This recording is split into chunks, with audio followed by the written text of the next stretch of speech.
Well, it says we're live now. No idea if that's actually true, but if anyone Hello, is actually... everybody. Yep. Hi, folks. Give us a couple minutes to get our stuff together and get started, and we will start talking about the glory, the majesty that is E3, which is also totally over now. I'm so totally over E3.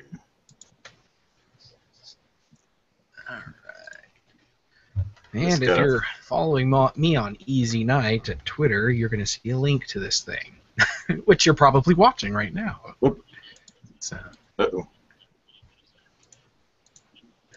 Is it starting on your end?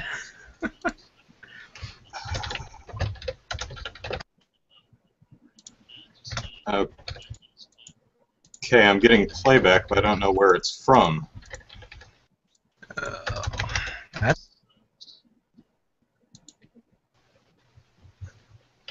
Oh, there it is.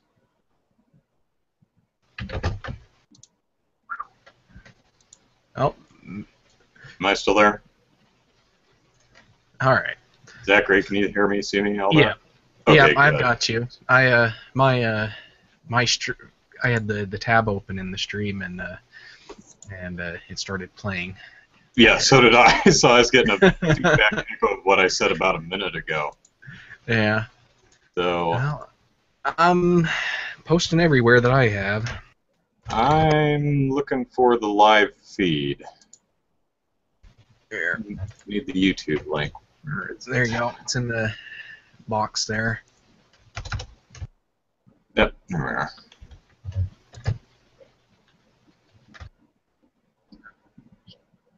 Yep.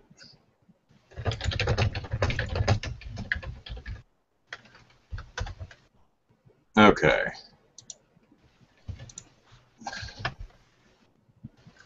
Anyone watching, just bear with us for another couple minutes. We don't do these often enough, so we're not quite skilled at getting everything up and running right away. Yeah.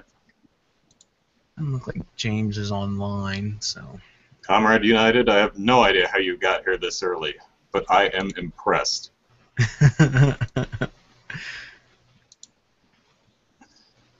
let me see if I can... Okay. So keep track of the YouTube comments. And... almost there, folks. All what, one of you watching? No, three. Three people watching, okay. It's not too bad for us just starting.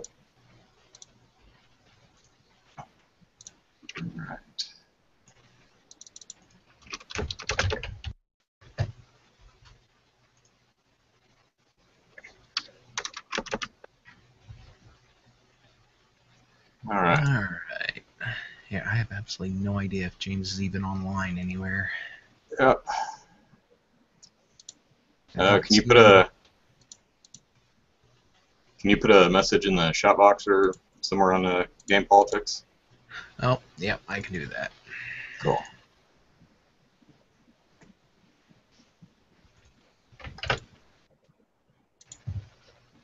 Alright, it's on the shout box. Sweet. Okay, let's start. Hello, everyone, and welcome to Super Podcast Action Committee, episode 102. I'm your host, Andrew Eisen, and with me is the other host, Zachary Knight. Hello, Zachary. Hello, everybody. Hi. E3 week has come and gone, essentially. It's pretty much over. I think Thursday was really the last day of it. Yeah, I'm pretty sure, because like all the video game journalists that I follow on Twitter were talking about waiting in airports and hotel rooms and stuff today. So, yeah. So I think it's over. So, what did you think of the show? Just overall impressions. What did you think? Good year, bad year, mediocre year? I thought it was a good year for not having a console launch from any of the major console companies. So I thought it was a pretty good year for one of those. to be honest, this makes 3 E3s that I've actually followed. So so that's not. I don't have a large history or much history with it. So I got to see the Wii U launch, the Xbox One, and the PS4 launch, and then this one. So yeah, I was fairly impressed for what this year was. So. It started right at the beginning of looking this over console here in the run, bottom corner of one of my monitors, so it's like I'm always looking away from the camera. I need to probably switch my streams around here. My browsers. There we go. Now it looks like I'm looking at you. Okay. But yeah, I thought it was pretty good for the a pretty good show overall. I don't my general impression is that based on just off of the game console companies, my excitement level for each console out goes Nintendo with the Wii U, and really I think I'd put the 3DS up above that because that Codename Steam game looks pretty awesome.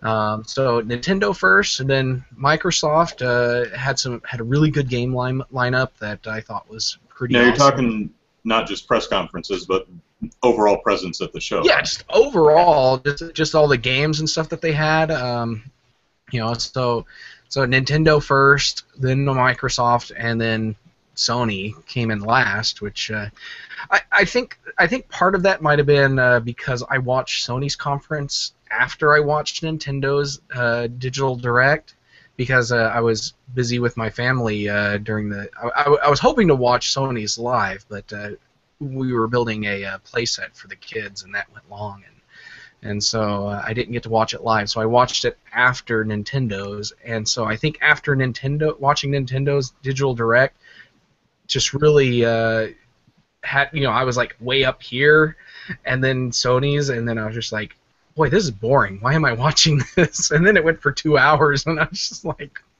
when are you gonna shut up? Sony always has a really long show, though. Those of you watching, if you want to head over to GamePolitics.com right now, this week's poll is still open and will be open for another couple minutes or so. It asks who had the best E3 press conference, or in Nintendo's case, digital event. So that's open. Go ahead and vote quick as you can, because we're going to close that fairly soon. So generally, what do you think? Well, before I get into that, I just want to say that, like you, I did not watch the Sony event live. I watched it later after I had already seen Nintendo's event, and that was because I wanted to do the my 10 crazy Nintendo predictions video that I did Monday evening, I believe. So I started doing that right after Ubisoft's conference, and finished that, edited it. That may have been the quickest shoot and edit I've ever turned around on a couple of things I did in about. It came out great. I like it. I was pretty pleased with it, and I actually got a few things right too. So that was pretty nice to see. You got 2 things, and then one is still a long shot, but yeah, a lot of them are kind of wait and sees. Yeah. But Bayonetta 1 is being included with Bayonetta 2. That's very awesome, because I don't own a PS3 or 360, so I never got a chance to play the first one. And what was the other one? An acknowledgement of the Luigi death stare. Which is, and Reggie actually has mentioned the Luigi death stare in a couple interviews now. I think he mentioned it to Polygon and VentureBeat and a few others. And as a few people on my YouTube channel had pointed out to me, someone on who one of the moderators of Miiverse had actually acknowledged and joked about the Luigi death stare, and Nintendo's Facebook had also kind of sideways mentioned it. They used a picture of Luigi, but it wasn't the actual death stare Luigi. It was just a picture of him racing. But it's really nice to see that Nintendo knows where the internet is and has been watching it. Overall, I was pretty good E3, I think. Last week's Game Politics poll asked who would have the biggest presentation gap, and as far as presentations go, the press conferences and Nintendo's digital event, no one really made any big boo-boos. There weren't any game flubs or anything like nothing. No games broke on stage or anything like that. So that was pretty surprising. There were a few. Although I when I was watching, I think it was Ubisoft's, and they did the Batman game at the end, and then it started glitching. And I was like, oh crap, are they having a glitchy game? But no, it was just Scarecrow taking over the stream apparently. Mm-hmm. So I was just like, darn, and they faked us out on that one. I was at first I thought it might the first time when I went, what the heck is that? But Sony had. We'll get into this a little bit more when we talk about the individual conferences. But Sony's presentation, their theater stage had a really wide screen. Normal, wide screen is 2.35 by 1. This was like 10 by 1. It was super wide. So the camera director, whoever was saying camera 1, camera 2, direct feed, was constantly having to pull out to a wide shot where you'd see the audience, and just so that you could see the whole screen, because they used a lot of that panoramic view in some of its presentation. So that really must. Usually, I hate it when they cut away from direct feed footage, but on this particular show, they usually had a good reason to.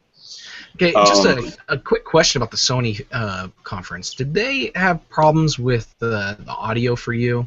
Because I'm trying to decide if it was. Because when I was watching it, they kept lowering the volume of the speaker while they were trying to talk, and it's just like, why are you lowering the volume on these guys? Because I wasn't sure if it was just because I watched it at work, and so I usually take one headphone off one ear. So that I can hear the phone or anything that comes in, that happens. So I wasn't sure if maybe they were just switching lines on my headphone or something. But yeah, I'm glad it wasn't just me. Yeah, I'm not sure if that's Sony's fault or if that was the stream or whose stream were you watching? I think it was GameSpot's. Okay, because I wasn't watching a live stream. I was watching a recording, and the sound did kind of cut out or go real low for a few presenters. But other than a few line flubs, everyone came through smelling like roses, pretty much. Yeah, I think for me, the closest that really came to a gaffe, as far as I'm concerned, was the Ubisoft? The Ubisoft and their swearing at the beginning. It was really forced. Like that just did not come through natural at all. And I felt bad for Aisha Tyler for having to rattle off those lines because they came off so terrible and unfunny, and it was just like swear word after swear word. And I guess they were just trying to continue on the theme because the Far Cry 4 video they showed dropped like 5 F-bombs in it, and so they just kind of kept that up for the opening presentation. I'm glad they got rid of all that for the rest of it, but yeah, that was terrible. I'd say if anyone had a gaffe, it would have been. It wasn't at the presentations. It was Ubisoft and their really ridiculous explanations of why they don't have women as selectable co-op players in Assassin's Creed Unity and Far Cry 4. Far Cry, yeah. Now, what's funny is Assassin's Creed Unity, in the multiplayer mode, you have your Assassin's Creed dude in the hood wandering around, and if you want to play multiplayer, you get 3 of your buddies who are 3 more dudes in the hood. And actual physical hood, I guess this is the French hood. That's a stretch for a joke. I don't even know why I bothered with that. So some people were asking, well, Assassin's Creed Revelations, the one on the Vita, had Annabelle, Abigail, had a female Something like protagonist. that, yeah. So people were asking, how come we can't select a female secondary character when we're playing multiplayer? And Ubisoft, whichever developer is responsible for Assassin's Creed, said, well, you know, it would be a lot of work. We'd have to do a lot more voiceover, new costumes. We'd have to remodel things. We'd have to make, I think they said, like 8,000 new animations to break with the skeleton, because men and women have completely different skeletons, you see. Yeah. And they swing swords differently, and they stab with little wrist blades differently, and it's because the women they gotta kind of jiggle their breasts and stick out their butt when they swing their weapons. Really the Assassin's Creed dudes. I don't play the games. I don't know really who they are, but they're wearing full-body cloaks. From a distance, it's kind of androgynous. You could probably get away. There are women in this game. You could just take one of the female faces and just, plop it on there and say, yeah, that's a woman. Look at her face. That's a woman. Yes, she's not shaking her butt as she creeps up. One of the other things is they just doing that, that would work as far as I'm concerned, because not all women have breasts that you can see when they're wearing coats. So like you could have somebody, a woman whose breasts are small enough that the coat just kind of hides it, and so that wouldn't be a big deal. If you're doing that much parkour, you're either going to be a smaller chested woman or you're going to strap them down. Because they get in the way, vaulting over buildings. I mean, look at Faith's character model in the Mirror's Edge games. She's a small woman. She's an A-cup. So, Yeah. So, but something else about the Assassin's Creed that I don't know, I haven't actually looked into it, but I've heard this said, like a couple of people have said this to me, is that the 4 playable characters in the new Assassin's Creed game, they're not 4 different assassins. They're all the same guy, and which is really weird. It's like you're playing that guy and you clone yourself or something for multiplayer mode. Yeah, that doesn't make any sense to me. From what I understand is you have 4 people playing multiplayer, but from the perspective of each player, they're playing main Assassin's Creed Unity dude. And what they see is basically a palette swap with a guy with different facial hair. So every player is playing main Assassin's Creed dude.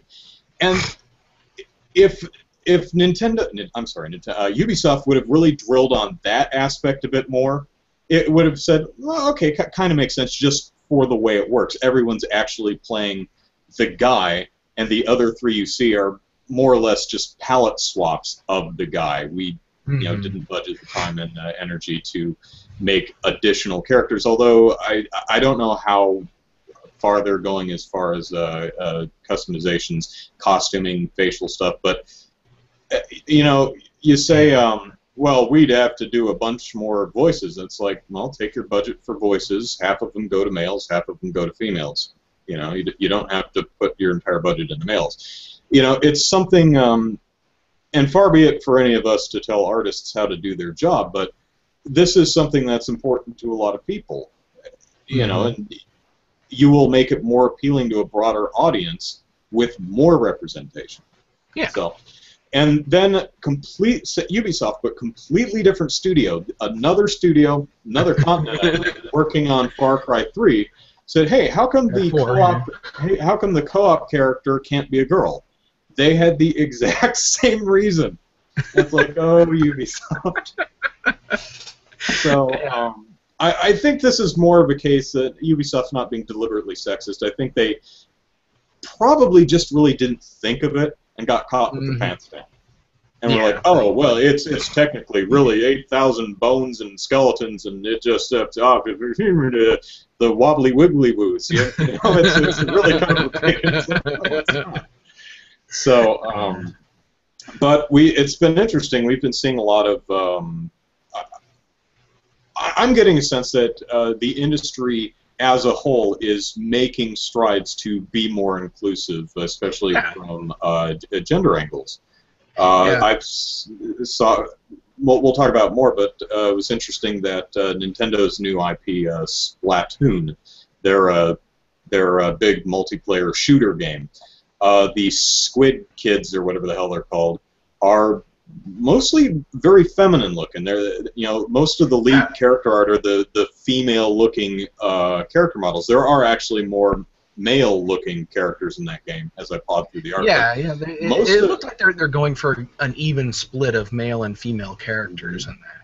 Mhm. That I thought was really nice, and that doesn't surprise me because it's Nintendo and they're trying to be inclusive, and this is going to be one of those family games, and it's like your daughter's not going to want to play a male character, because like I play a Towerfall with my kids, and I've got 4 daughters, and well, three of them are old enough to actually play, and they're always fighting over the 2 female characters in there. And I'm waiting for the new updates to hit the Ouya because they are introducing at least one other woman character, I think maybe 2, but so that would be nice. But the problem is that I like playing one of the girl characters in there in Towerfall, and so I'm like always trying to fight with them too, because it's like there's one that's a curly redhead with a green cloak. She looks almost pretty much like Brave from the movie, but Oh, it's Merida, just yeah. but it's just the one character that I like the most out of all of them. So. But yeah, it's just I like having those options, and especially with my daughters, it's just not one of those things that they find important. Like with Lego Batman, my daughter likes to switch Batman out with Batgirl when she plays, and Sure. it's good that she has that option to do, because she's got the full set of Batman equipment in a girl character, so that's always nice. So. Yeah. So I also noticed a few some of the female costuming I'm seeing in a lot of the is not as boob and butt heavy as it can be. For example, Evolve has male and female characters, and they're all outlandish, but I haven't seen any that were just like, oh, there's the bouncing boob chick. Yeah. Even The Mortal female character in Kombat that- seems to be showing some restraint in the overt sexualization of its character design, because it showed That's true. They showed Katana 6 or characters. It's Casey Blade. She's the daughter of Sonya Blade and Johnny Cage. Casey Cage or Cassie Cage or something like that. Okay. I thought they showed. Yeah, I guess that's who it is. But she's wearing essentially a catsuit, a skin-tight, full-body outfit, but it's a lot better than what Sonya was wearing in Mortal Kombat 9, which was kind of a short vest that was just open. No idea how she was keeping that on or the girls in, but yeah. hey, kudos to her for match. The other one is a wasp woman or a bee woman, and then you have the big muscular dude with the little girl on his back. Is that a little girl? I don't know. When I saw It that is a girl. trailer, I was just like, I thought it was. When I saw the trailer, I was just like, wow, they got Master Blaster in there. It's like, do they have Mad Max and Tina Turner in there? Yeah, they should make Mad Max a character in that if they're gonna have a guy that's ripping off Master Blaster. Yeah, it's pretty close, but Mortal Kombat does look bad. Mortal Kombat X. And I was wondering. I thought it was Mortal Kombat 10 because the last one actually. Well, the last one I think they just called it Mortal 10, Kombat. But, it is 10, but Ed Boon was calling it Mortal Kombat X. I think he was just Yeah, like Crystal Chronicles. No, not Baten Kaitos. X. Xenoblade. Xenoblade Chronicles X. Yeah. Which is funny because it's not a direct sequel to Xenoblade Chronicles. They're like it's the spiritual successor. It kind of like how a lot of the Final Fantasy games really have almost jack to do with the previous games. Yeah, exactly. But interesting question from Matt Wilson in the comments. Do you think E3 is becoming less relevant? That's something I've seen brought up Every year. several places. It's becoming a more and more popular topic. I think that depends on relevant to whom. Yeah. Is it necessary for video game companies' survival this day and age to do that show? No, I don't think so. Yeah, I don't think so because Activision and Take-Two, they both avoid E3. Like, they may have like something on the show floor, but they don't do big press Well, conferences. they had presence. They had Yeah. both of them actually had a presence there. Uh, Yeah. Grand Theft Auto 5 was announced for Xbox One PC and and Xbox PS4 and One. PC. Yeah. Activision, of course, had Call of Duty Advanced Warfare. So, but Yeah. I think it's relevant to gamers still because we predominantly eat this stuff up with a spoon. It's just a big celebration of games, and you can call it cynical if you want, and it is. But did you watch any of Nintendo's Treehouse live stream thing that they were doing? I watched the Nintendo Minute right after Mm-hmm. their conference or their digital direct, which for purposes of female presenters or women presenters, I consider that part of their presentation. But I've only watched a handful of clips and stuff from the actual Treehouse. Like I watched the whole Codename Steam segment that they did. And I really like that game. It looks like it's a steampunk version of Valkyria Chronicles, and I love Valkyria Chronicles, so I think it's going to be one of those games that gets me to buy a 3DS rather than later. But yeah, I haven't watched a whole lot of it though. I watched wonder a if little it's, bit of Splatoon, so. I wonder if Valkyria I'm sorry, boy. Project Steam, Codename Steam, whatever it's called. Yeah. I'm wondering if that was that will support the second analog joystick attachment for some of the 3DS models, because it has you move the dude with the left analog stick, and you move the camera with a virtual analog stick in the middle of the touchscreen, which works, but it's like maybe this would be better on console. Well, Mm-hmm. since it's a turn-based game, I think a virtual stick isn't going to hinder it any at all. But That's true. It's not Twitch, so. Yeah. So, but if it were Call of Duty, yeah, that would be a pain in the butt. Speaking of gender representation, I watched a good majority of the Treehouse thing. I had it streaming while I was at work, and they had a lot of females there. I wouldn't say it was 50%, but it was at least I didn't count, but it was at least a quarter. A lot of the hosts and even the developers and translators, many of them were ladies, and Aubrey Drake was there. Yeah, for Project Steam, they had the technical artist or lead technical artist or whatever. That was a woman. And then so out of all the segments I watched, there was either a woman host or a woman developer there. Yeah, they almost always had a woman there. Which was really great to see. It was great to see female presence. Yeah. So kudos Nintendo. Out of all of the shows, though, Sony was the only one that didn't have any women on stage. Unless you count the voice of one of the Sackboy characters in the. She was on stage playing the little dog, Sack Dog. Yeah, but I don't really consider her a presenter.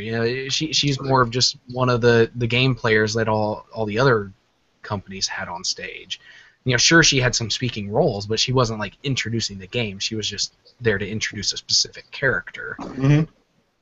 So, But what was really cool, I think, about Treehouse is these weren't token females. These were, No, they the weren't. They folks were in the actual Treehouse, and they developers. were developers. What I found kind of funny is I was at work, um, I was typing, doing my work, and the Treehouse stuff was on another monitor over here, and I had my headphones on, and I hear this lady talking in my ear, and I'm like, that sounds like Audrey Drake, and I turn to the screen, and it's footage of the video game. It's not the footage of the presenter.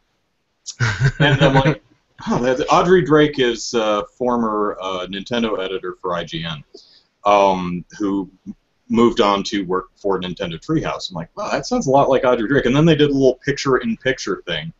And there was a woman with blonde hair, some other woman, and some guy. I'm like, is that her? She did, because Audrey Drake had dark hair. And then they went full screen, and I full screened the stream. I'm like, holy crap! That she bleach blonded her hair. I like it better as a brunette, Audrey.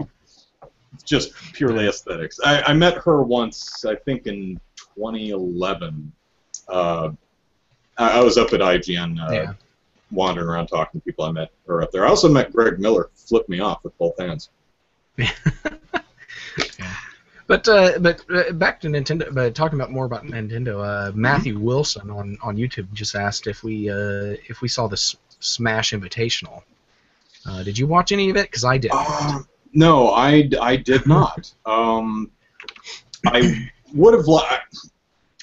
I like Smash Brothers as a Nintendo fanboy. The same reason I like Mario Kart 8.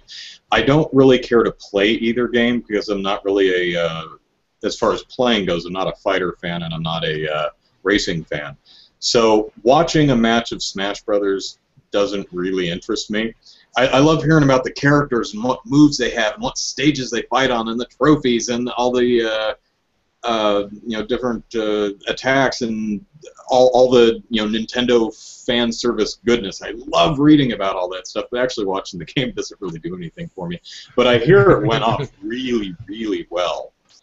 But which is so funny that the very next day, or maybe the day after, Reggie was being interviewed by Polygon, I think, and they're saying, so with the success of Evo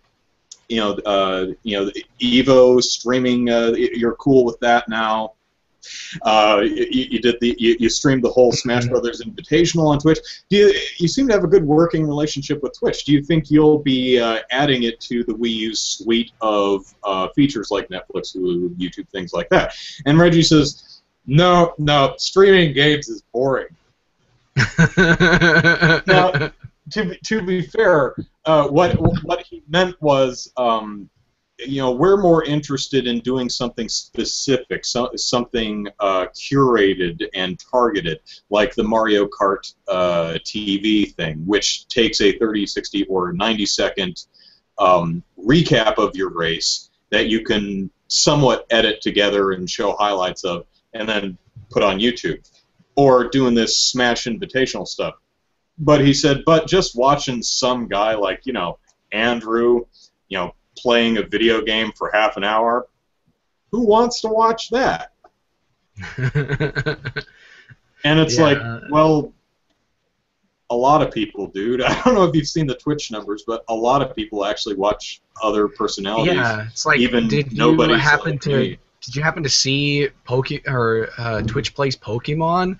They have tens of thousands, hundreds of thousands of people watching and even participating in that, and it was just, it's like, that is cool.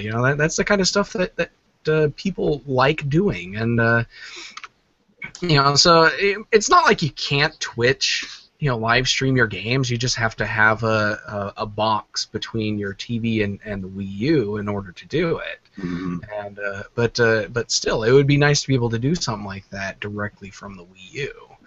Yeah, I would probably consider that the second biggest gaffe of E3 because that was a really weird statement. I don't know if Reggie. That came out pretty tone deaf. I don't know if Reggie was unprepared for that particular statement and it just didn't quite come out right because it really came out with we love Twitch because our stuff is inventive and entertaining and creative and fun. Your stuff is boring and no one wants to watch it. It's like, pull up yours, dude. I had at least 30 people watching me at any given time when I did that. When I streamed the Extra Life Marathon half a year ago. Yeah. So there. and I'm an internet nobody. So there you go. So I think it's time that we go over the conferences one at a time. So let me close the Game Politics poll here. All right. Okay. How do I get YouTube comments to load automatically? They should load automatically, but I noticed they weren't quite for me, so I've been hitting refresh. Okay, because I gotta keep hitting pause on the the video every time I refresh. Oh wow. Okay, so let's see. Well, if you I know what page you're on. If you scroll down and click on Show All Comments or something like that, that'll take you to the comments page without the video, so you don't have to keep pausing it. I don't think I have that since I'm not the owner of the channel. Oh. Got the show more. So. Okay. Yeah, I just got whatever comments pop up, and usually when there's a lot of comments coming in, there's a bar that I can click and it'll load all the new ones, and then they'll start coming in automatically. Yeah. So this week's poll asked who had the best E3 press conference or digital event. Microsoft, Electronic Arts, Ubisoft, Sony, or Nintendo. We had 248 people vote, and over half of you picked Nintendo. 55% of the vote went to Nintendo. 19% Sony, 17% Microsoft, 7% Ubisoft, and 2% EA. Yeah. How would you rank them, Zachary? Well, if I go just by games, and not dealing with consoles here, but just games, I would probably go Nintendo, Microsoft, EA, Sony, and then Ubisoft. I think that's how I would rank them. When it comes to EA, Sony, and Ubisoft, I'm just kind of running a blank over what games are on there, because maybe I'd put EA lower down, actually, because some of their games are just kind of why. But when they did PGA or Extreme PGA Golf, where you're launching golf balls over exploding battleships, I was just like, it's like, well, Mario Golf is popular, the fantasy course is there, so. Yeah. Why not? Yeah. So, Random 1567 says if you want to watch the Smash tournament, it's on YouTube.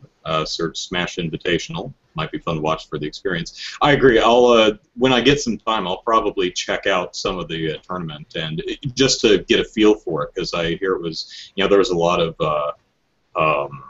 cosplay, and Reggie was there being a goofball, and all kinds of fun stuff. Just another. So I'll check that out. Yeah.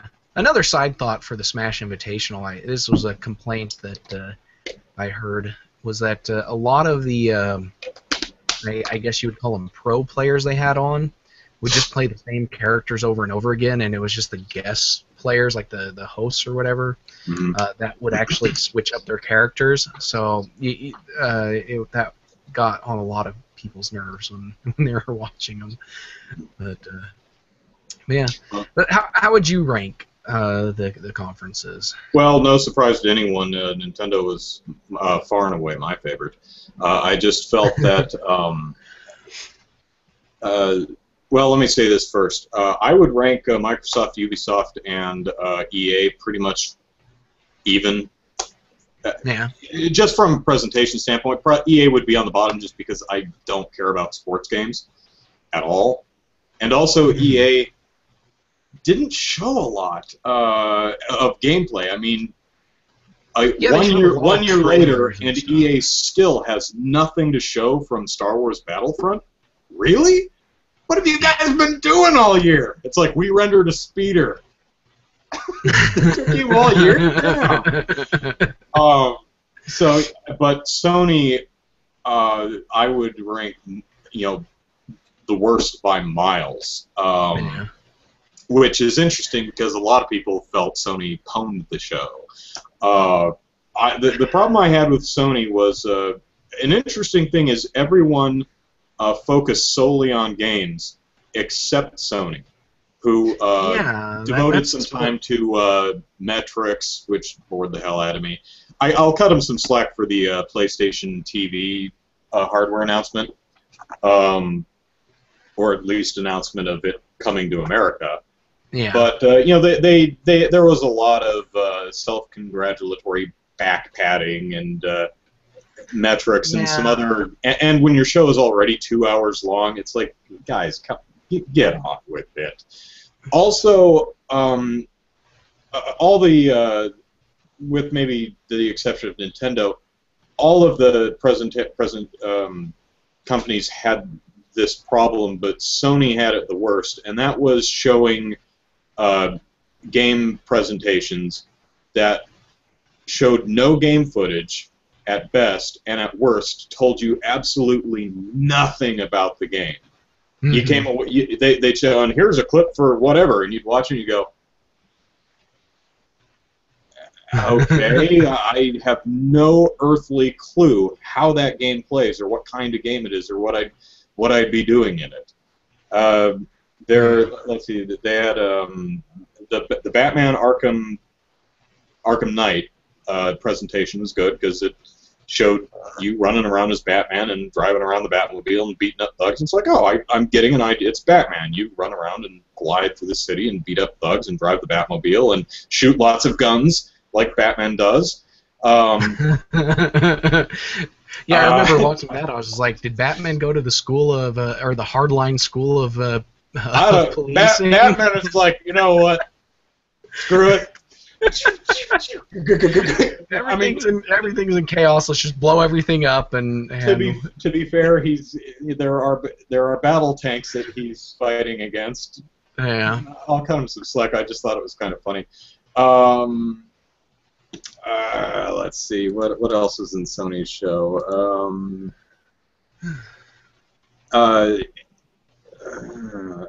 Far Cry 4 was the other one that they showed a nice extended clip of, gameplay, and you're like, oh, okay, good gameplay, got it. I understand how this works. With Far Cry, I think to me, I got burnt out of it well before Sony's show because Microsoft showed it, and then Ubisoft showed it, and then Sony showed it, and I'm like, that's 3 times in one day that they showed Far Cry 4. It's like, why bother?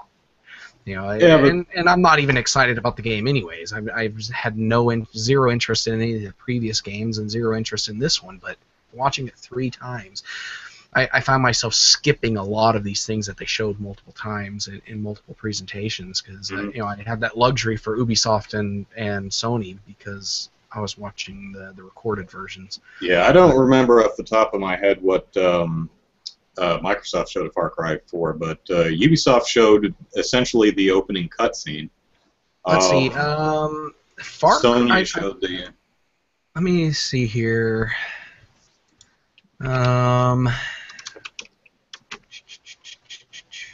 It's not in our recap. Did Microsoft show it? They might have mentioned it, but I guess they didn't have a showing. I don't know. I'm looking through my list here. They might not have then. I guess maybe they didn't because see, I got a lot of Halo, indie stuff, Lara Croft, The Witcher, Killer Instinct, Phantom Dust, The Division. The Division is another game that I skipped over a few times. Sony, I admit, their show was I guess they didn't show an Far Cry. I think it was just me bleeding everything together. Yeah, Sony's show I think was like an hour and 50 minutes, and it took me about 3 hours to watch it. It really just started boring me. Not everything was bad, but oh man. And Sony had a really excitable audience too. Now, Microsoft definitely had about 5 people in the back that they were paying to go, woo! But I think a lot of the people in Sony's audience were just punch drunk by the end of the day. I just, guess so. It's like it's 8 o'clock. Let's just cheer and get this over with. I think they'd been drinking all day. So yeah. Well, it was after dinner when they the people finally got to watch it. So yeah, they were probably had a few beers while they were eating.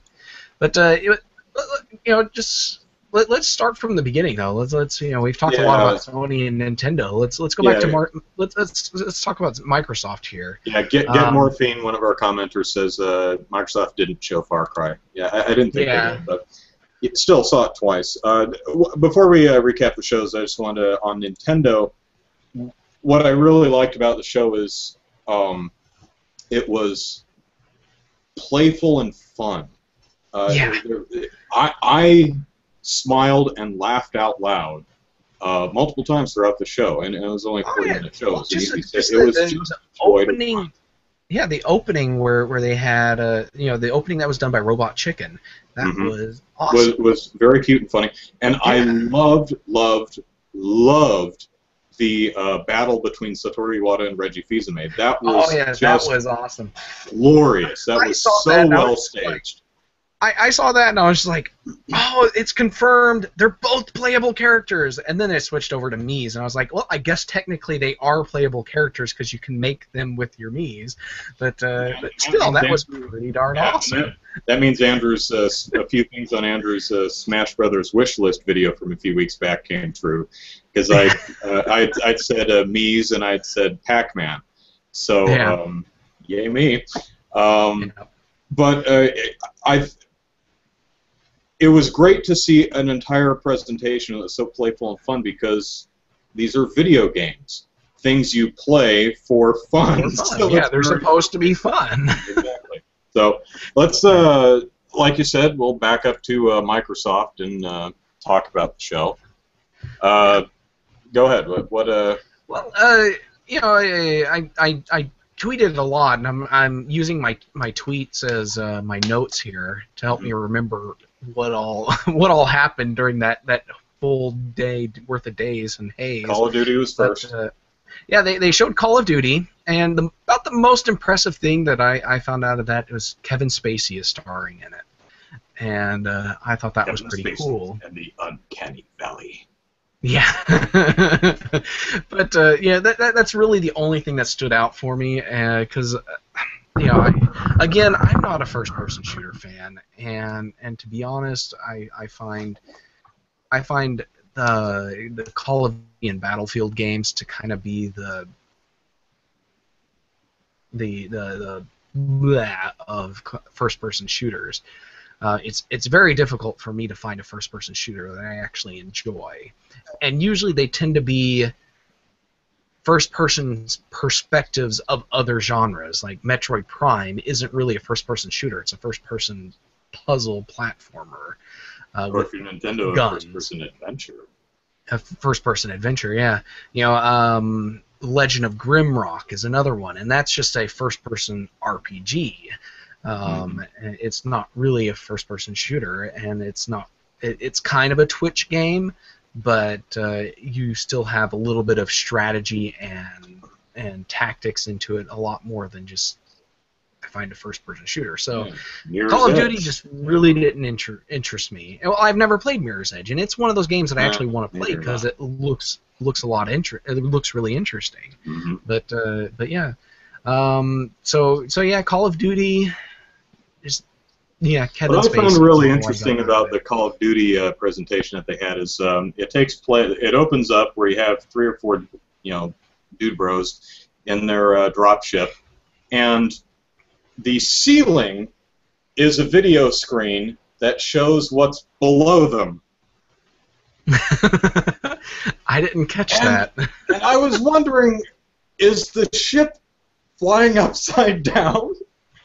Are they like hanging upside down like in a roller coaster seat harness? Yeah. I'm like, I guess I can understand why they wouldn't put the expensive screen on the floor because they'd be walking on it, but I think it would be kind of disorienting to look up at what's below you. But well, they I do like the fact that Advanced Warfare is being really playful with its gadgetry because it takes place in the future, so they've got jetpacks and jump boots and the swirly squid monsters from the Matrix that wander around in Matrix Revolutions. They've got grenades that you can cycle through different modes, like your Judge Dredd or something like that. It's like burst mode or seeker mode or smart bomb mode or yeah. Didn't see a dog in there either. But the problem I usually have with Call of Duty single player campaigns is they typify the corridor in corridor shooter. These games typically drag your ass from point A to point B, and there is nowhere else to go for the most part. And that gets a little boring, not just for first-person shooters, but for really any genre that doesn't give you, that's essentially dragging you from point A to point B, and you have no say in the matter. It's why I don't. It's probably why I don't particularly care for some of like Telltale's The Walking Dead, because it's essentially a guided story. There's a few little things where you can raise your hand and interject something here and there, but mostly it's just you are on this path and you ain't going anywhere else. And it's like,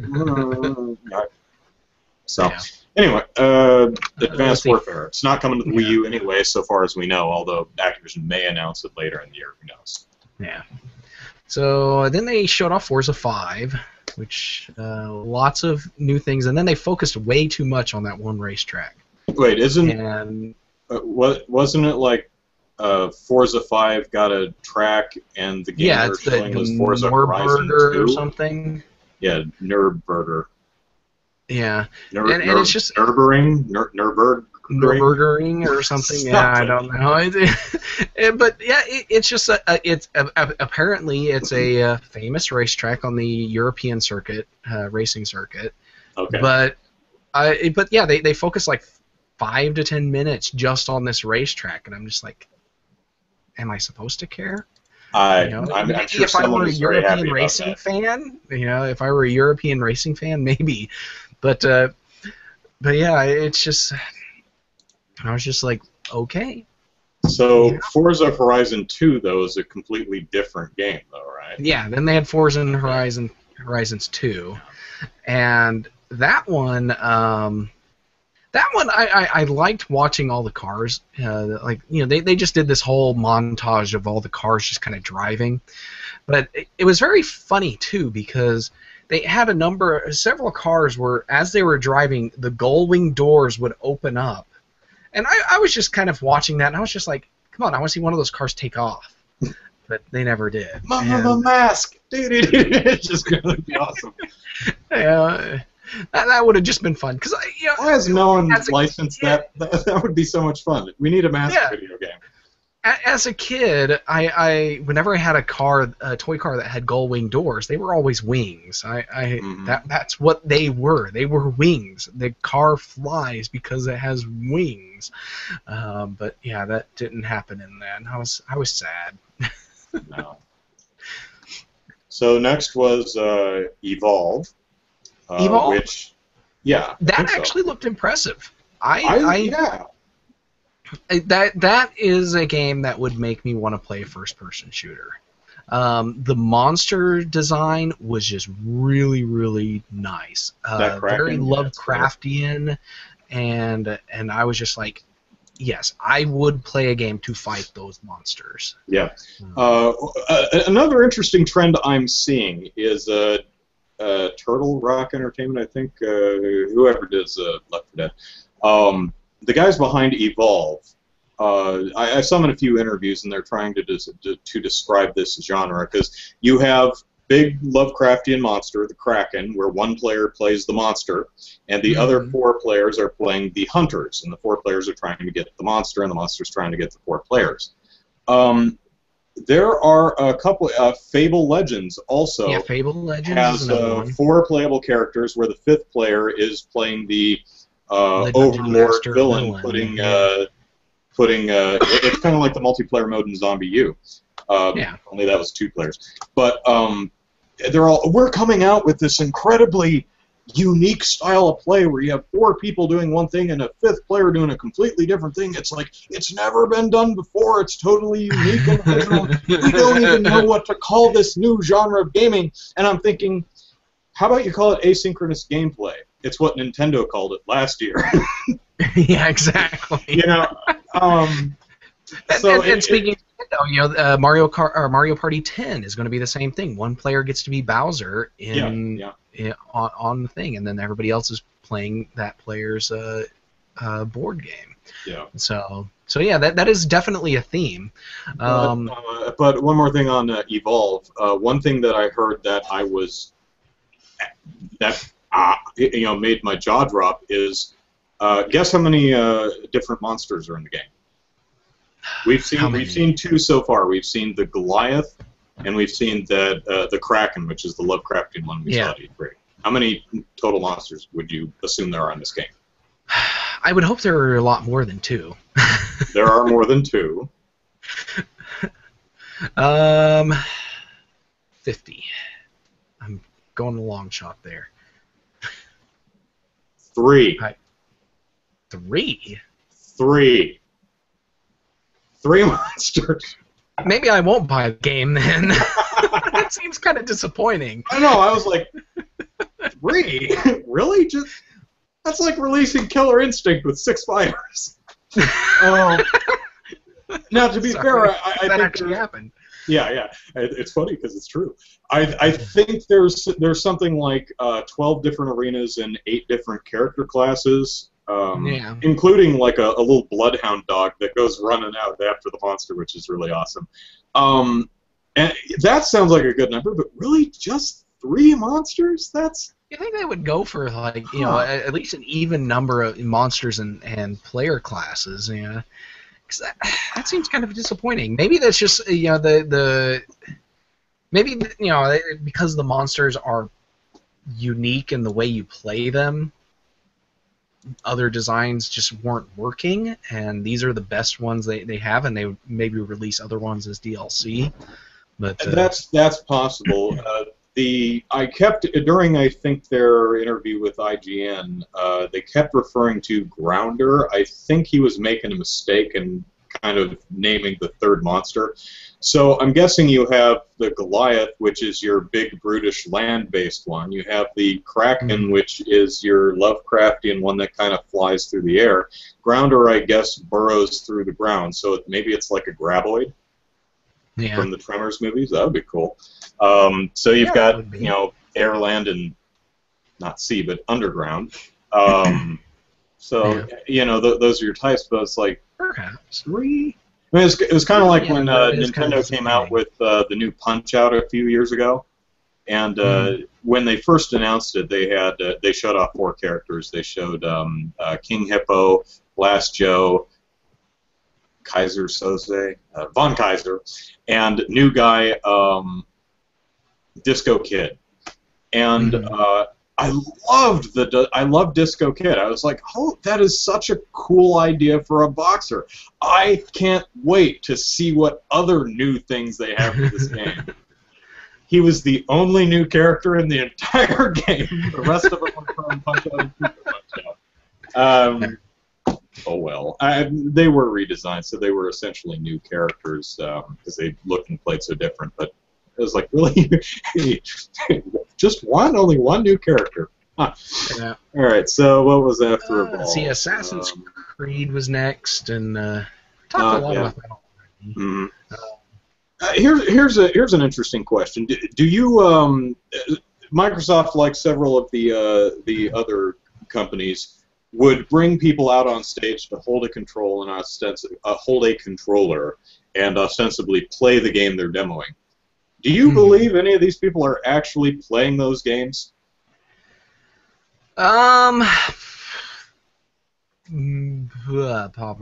not. I think for the most part they're faking it. I think they're just standing out there holding a controller. With Sony's Little Big Planet, I think they really were playing it. Yeah, unless they were unless the people on stage weren't actually talking. Yeah. And then he just recorded a playthrough earlier. But that's the only one that convinced me that it was a live play session. Yeah. Because they were actually commenting on the missed jumps and everything else. And they were screwing up so bad, I thought these people either did not practice at all and suck at video games, or they were having problems with those wireless controllers. Possibly, with all the lights and the wireless mics and all that stuff, yeah. Yeah, I appreciate demos that show me actual gameplay and not, cute pre-rendered cutscenes that don't show me any gameplay, or cutscene, no gameplay. I appreciate gameplay presentations, but it doesn't do anything for me personally to see a person out there with a controller. And it just gives the cameraman or woman an excuse to cut away from the direct feed footage of the game to the person standing there with the controller looking really bored. It's like, that doesn't help me enjoy it at all. I trust that it's a gameplay demo. It's pre-recorded. It's cool. Move on with your life. So yeah. But going back to Assassin's Creed, one of the things that happened in this live play demo just really irked me, and I was watching this and I was just like, why, what? Because for one, the Assassin's Creed dude is creeping around the hallways, and then he goes into this room and there's a bunch of guys on the other side of the room kind of sitting at a table, and he just kind of bursts through the door and then rolls and squats next to a table. And then a guy walks up to that table and can't see him. This guy's like 2 feet wide, and he's just kind of squatted over and barely underneath the height of the table, and this 6-foot guy walks up to the table and can't see him. And then, while that guy's just kind of munching around, he kind of walks over and crouches next to an end table, and it's just like, how is this guy not seen? And then, a little later into this, that same guy goes running around. He's in the hallways, and he runs and he stands in the middle of the hallway. Okay, and you can't really see anything that's going on, but he's standing there in the middle of the hallway, not hiding behind anything. And then it goes to the perspective of one of the other guys who kind of crouches around the corner, looks around, and there's 2 guards 10 feet away, just kind of talking to each other. Neither one sees the guy in the hallway. And then that guy that's crouching there runs out and kills both of them. And it's just like, both of those guys should have been dead. Both of those assassins should have been dead at that point. Yeah, no. It's just like, they have magic cloaking devices in this game, apparently. Well, obviously, some type of God mode is enabled just to get the demo recorded correctly. I guess so. But, I did notice that a few times. But that happens in a lot of stealth games, the Splinter Cells, and even Deus Ex Human Revolution that I'm playing right now. A lot of times I'll be hiding behind a box, and a guy will walk right past me, and I'll be like, you can't see me when I'm crouching. Yeah, it's like, the game you used to play when you're a kid. Yeah, exactly. It's like, you can't see me. It's like, what? What are you, 5? Now I'm sure your little, your littlest ones will, like hide under blankets or something, making this tent under the blanket and think you can't see them. But it's like, you're a 30-year-old man, for crying out loud. What do you think you're doing hiding behind this table? I guess you can't really expect too much out of a game like that, but out of a video game, I guess you can't really expect too much. But still, you would think they would put that in there in the QA testing. It's like, I hid behind a lamp post. 5 guards walked by me and didn't kill me. You would think that would make it into the QA results. Yeah, I have a feeling the guards and whatnot will be a little more attentive in the actual retail game. I think they probably were just demoing stuff. Next was a clip of Dragon Age Inquisition that I don't remember which clip it was. All I remember from Dragon Age Inquisition is I think the first one was just no real gameplay footage. Just there wasn't any gameplay in this one. I think because Bungie came out, or the Bungie guys or whoever, and I was expecting a Halo announcement, but I guess they went with Dragon Age Inquisition, and they didn't really show a lot because I didn't make any comments about it. All I did was, oh, the one comment I did make was, how in the world are those weapons attached to their backs? Because they're running through these fantasy settings, and there's just a battle axe kind of floating behind their back, and it's just like, how are those held on? Are they got little magnets on their backs to hold these weapons in place? But yeah. I'm seeing a lot of sword animations too. Comes to mind Witcher 3 and Shadows of Mordor, I think it's called. The characters with swords on their backs, long swords, and they don't actually pull the sword up and out of the sheath. It doesn't slide out this way. It kind of just lifts out of the sheath and clips right through the sheath. It's really, they're just kind of yanking it off their back like that. Putting a sword on your back is actually ineffective because you can't do this. Longer than your reach, and so there's no way you can actually pull a sword out. That's why swords are held on the hip, so that you can actually pull them out. But yeah, that's something that just always bugs me. Yeah. One thing I noticed about Dragon's Age is the characters in general look really shiny plastic face people. I mean, really bad. Yeah, that was something that I watched. I watched a YouTube video, abridged E3 or something like that, and or E3 abridged. Or some, I don't remember what it's called, but yeah, that was something that was pointed out. Was that the characters were all covered in mineral oil or something.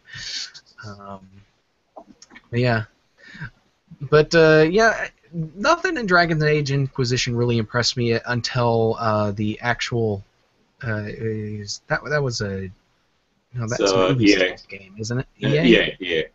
Yeah, because they brought out a cellist to play us. That was cool. That was cool. I liked that. I'm a musician, so I'm a snob for things like that. I really enjoyed that. I was saying, I saw that. Are they going to start bringing out more instruments? Cello? Yeah, it was cool. I thought that was really cool. But, woman too. Yeah, woman too. I've had a woman. But yeah, in the next game, Sunset Overdrive was the next one, and I was convinced at the beginning of this that there was just going to be some generic cover shooter, military cover shooter, and I was just like, they're really showing this crappy game? Call of Duty I can understand, but this looks so generic. And no, then Sunset Overdrive breaks in and makes fun of it, and so I was like, yeah, that's actually kind of interesting. But yeah, it's very in your face, or at least that guy was. But yeah, that's another game that it's a third-person game or third-person shooter, so I could probably get by playing that, and it actually looks kind of interesting, especially it's also colorful and wacky.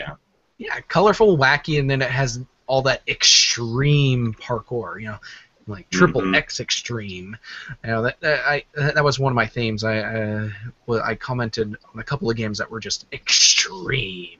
But yeah, the third-person shooter aspect and then the extreme parkour stuff just really caught my attention. I could see myself having fun playing that game. Yeah.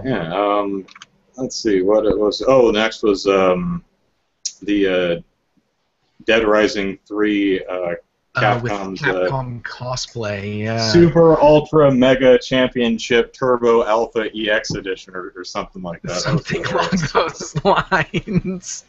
I like that. That was just really weird. I was just like, it's like a guy was wearing the Catwoman cosplay from Darkstalkers. Felicia, Felicia, he was wearing cosplay of that, and I was just like, that looks wrong. Horrifying, but it's awesome. So. Yeah, but yeah, lots of costume options in this Dead Rising pack. So I guess that could be a lot of fun. I could imagine having fun playing Mega Man shooting down zombies. Yeah, so. Or a guy dressed as Mega Man anyways. Yeah, because no one would have fun playing Mega Man. Capcom knows this. Should we make a Mega Man game? Nah, let's make some DLC for Dead Rising 3. That's you mean that Xbox One exclusive that's being ported to the PC? Yeah, that one.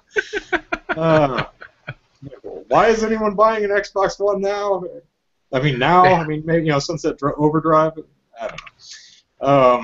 And then Let's next see. we had lip service paid to the Kinect that they made optional a couple weeks back. Harmonix came out, talked about Dance Central and Disney's Fantasia, which they didn't show anything up on. They just talked about this is something we want to exist, and that was pretty Whether much you it. care or not. But yeah, the Dance Central, because Microsoft wants you to believe that the Kinect still matters.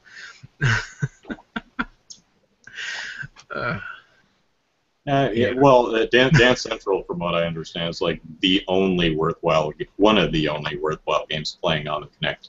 Yeah. Anyway. Well, then you've And got I still have my suspicions that Ubisoft, thing isn't really working right. Yeah, Ubisoft is playing lip service to the Kinect, and did EA make something for it? I can't remember. I guess we'll get to that. And then after that, after the Kinect stuff, they showed Fable Legends, which I thought would be a lot of fun. We talked about how it's one person gets to be the dungeon master villain guy who places all the monsters and traps and stuff, and then you have 4 players who actually run the dungeon. And my big the big takeaway I had from that was that's something that would work really well on the Wii U. Yeah. Yeah, one person on the gamepad setting all the traps and stuff, and on the Wii U you could do it live too, Yeah, with everyone in the same room. They're rusting through my defenses over here. Let me add a couple more monsters that way, and that could be a lot of fun. And I'm still trying to figure out. I guess all of these games are going to be networked play, because I doubt they're going to have something like this local, since there's really no way for a dungeon master to control things if 4 people are on the screen at once. So it's probably all going to be networked, and which makes me sad. Yeah, that's true. That would be almost impossible to do local unless you had a 4-player split screen and the 5th guy on the smart glass or something. Yeah, and Microsoft hasn't really said anything about smart glass for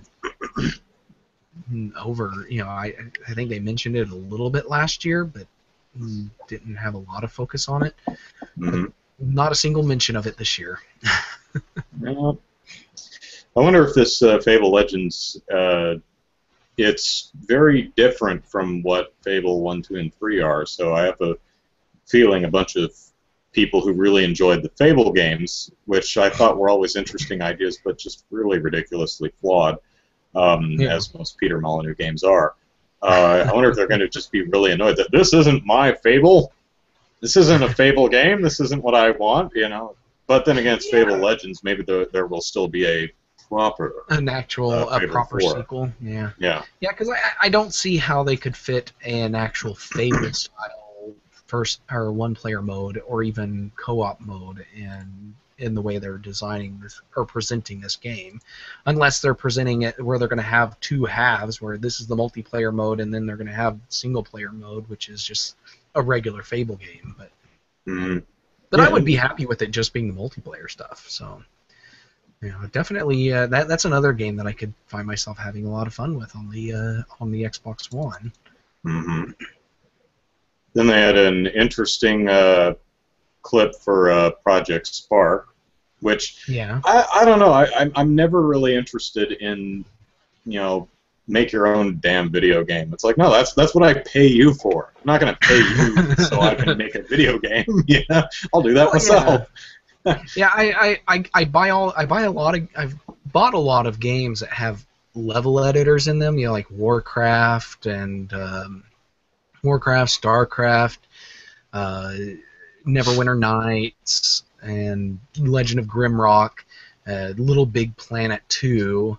I get all these games that have these level editors, and most of them I'll actually open up and play around with it, but I never actually make a level. Level editor is part of the game. That's cool. The level editor being the game doesn't do it for me. I mean, I'm sure people can come up with really cool stuff in Project Spark and the Mario Creator thing that Nintendo probably should have done 10 years ago. But yeah, it's just not for me. I don't want. I'm here to play the games, not make them. Yeah. Oh, and Conquer is going to be in Project Spark. Yeah, that came out of nowhere. Okay. I was like, all right, they're making a sequel to Conquer. Oh no, he's just in Project Spark in some capacity. Yeah, well, it's like I hope he's like a little tutorial guy, like Mr. Paperclip, Microsoft Paperclip, just pops up going, hey, did you know that you could use this little widget to do this? Yeah, well, that E3 abridged video that I watched, they come up there. It's like, oh, and we got Conquer and Spark because we don't really know what to do with Conquer or Rare for that matter. So. Yeah, because Microsoft owns Rare, and they aren't really doing anything fun with them. Yeah. Matt Wilson says Evolve would too. I think he means would work well on the Wii U. Yeah. They'd have to dial it back a little bit from a graphical display standpoint, but just from the way that game plays, yeah, absolutely. Yeah, you have the monster be the on the gamepad, and 4 players split screen. Although since it's online, probably everyone would be having their own gamepad.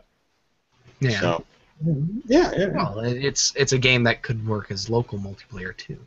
Yeah, but as far as I recall, Evolve is just PS4 and Xbox One, and possibly the PC too. Or wait a minute, maybe it's just Xbox One. I don't remember. I think it's just Xbox One because Sony didn't have anything about it. Yeah. But Evolve is actually one of the few new games that I look at and I go, ooh, that's really cool. And I'm not a multiplayer gamer, but that's just a really neat idea. Just because all of the different classes play so differently, and you can play as the monster, which is a completely different experience. And the monsters and the design and look of the game are really just very cool. It's a shame there's only 3 monsters. Hopefully, they'll make more as time goes on. Yeah, hopefully. Let's see what was next. They played. They did Ori, which is kind of Ori and the Blind Forest. Yes. Yeah, that actually looked really neat. I don't know how it would play, but I like the look of it. The art and stuff was really nice, and then that big scary owl guy that looks like he came straight from Secret of Nim. I thought the same thing. Yeah. So yeah, it definitely looks like it could be a neat game. I'm prepared for sadness with it though, because I think the bigger character is going to die at some point. One with the spirited away dude-looking guy with the mask. Yeah. I think he's probably going to die at some point, and so. Yeah, they've been calling this one a Metroidvania. And everyone knows what Metroidvania is, but it's a term I've never really understood. I don't understand what the Castlevania portion of it adds to it. It's like it's based off of Symphony of the Night, which is where what exactly did Symphony of the Night do that Metroid didn't do? Nothing. It's just another game that follows in the same thing, where it's like you've got this one big area that you can explore, but places don't open up until you find the right item. In Metroid you get your missile pack, you can open red doors. You get your grapple hook, you can jump across the big lava gap, and it's the same sort of concept with Symphony of the Night. It's Metroid-like or Metroid-esque. Metroid did it first. Castlevania was Metroid-like. Everything after it is Metroid-like. Metroidvania. So they just they combine Metroid. They combine it for Metroidvania, but really it could just be Metro-like, or Metroid-like, and you'd be doing the same thing. It would be just right. And then so Ori looks nice. I would like to see more gameplay of it. But I saw a little bit from the front of the game, and it's kind of like playing the original Metroid for 10 minutes. Without knowing anything about it, you'd be like, I don't get bird. What do I do? It's something you have to. I think you'd really have to just sit down with. But like oh, I don't know, Moss of the Demon Blade. It's just visually stunning at first glance, so it's got that going for it. Yeah. And then, okay, so moving on, we've got the first female presenter, first woman presenter, Bonnie Ross from 343 Studios. Mm-hmm. She comes out on stage and presents Halo 5 and Halo 1 through 4. So the all 5 Halo games are going to be on the Xbox One. So, so yeah, I don't know how impressed everybody is, but apparently Halo 2 is going to be 100% intact. So it's going to play exactly like you would play it on the Xbox 360, so or Xbox One, whichever, or the original Xbox, whichever one had it. But yeah, yeah, I think it's the first one. I like how they're calling it the Master Chief Collection to kind of get around the fact that it doesn't include Reach or ODST. ODST, and then there was the real-time strategy Halo game, whatever that one was called. Yeah. Well, I mean, hey, if you're a fan of Halo, good on you. I don't care.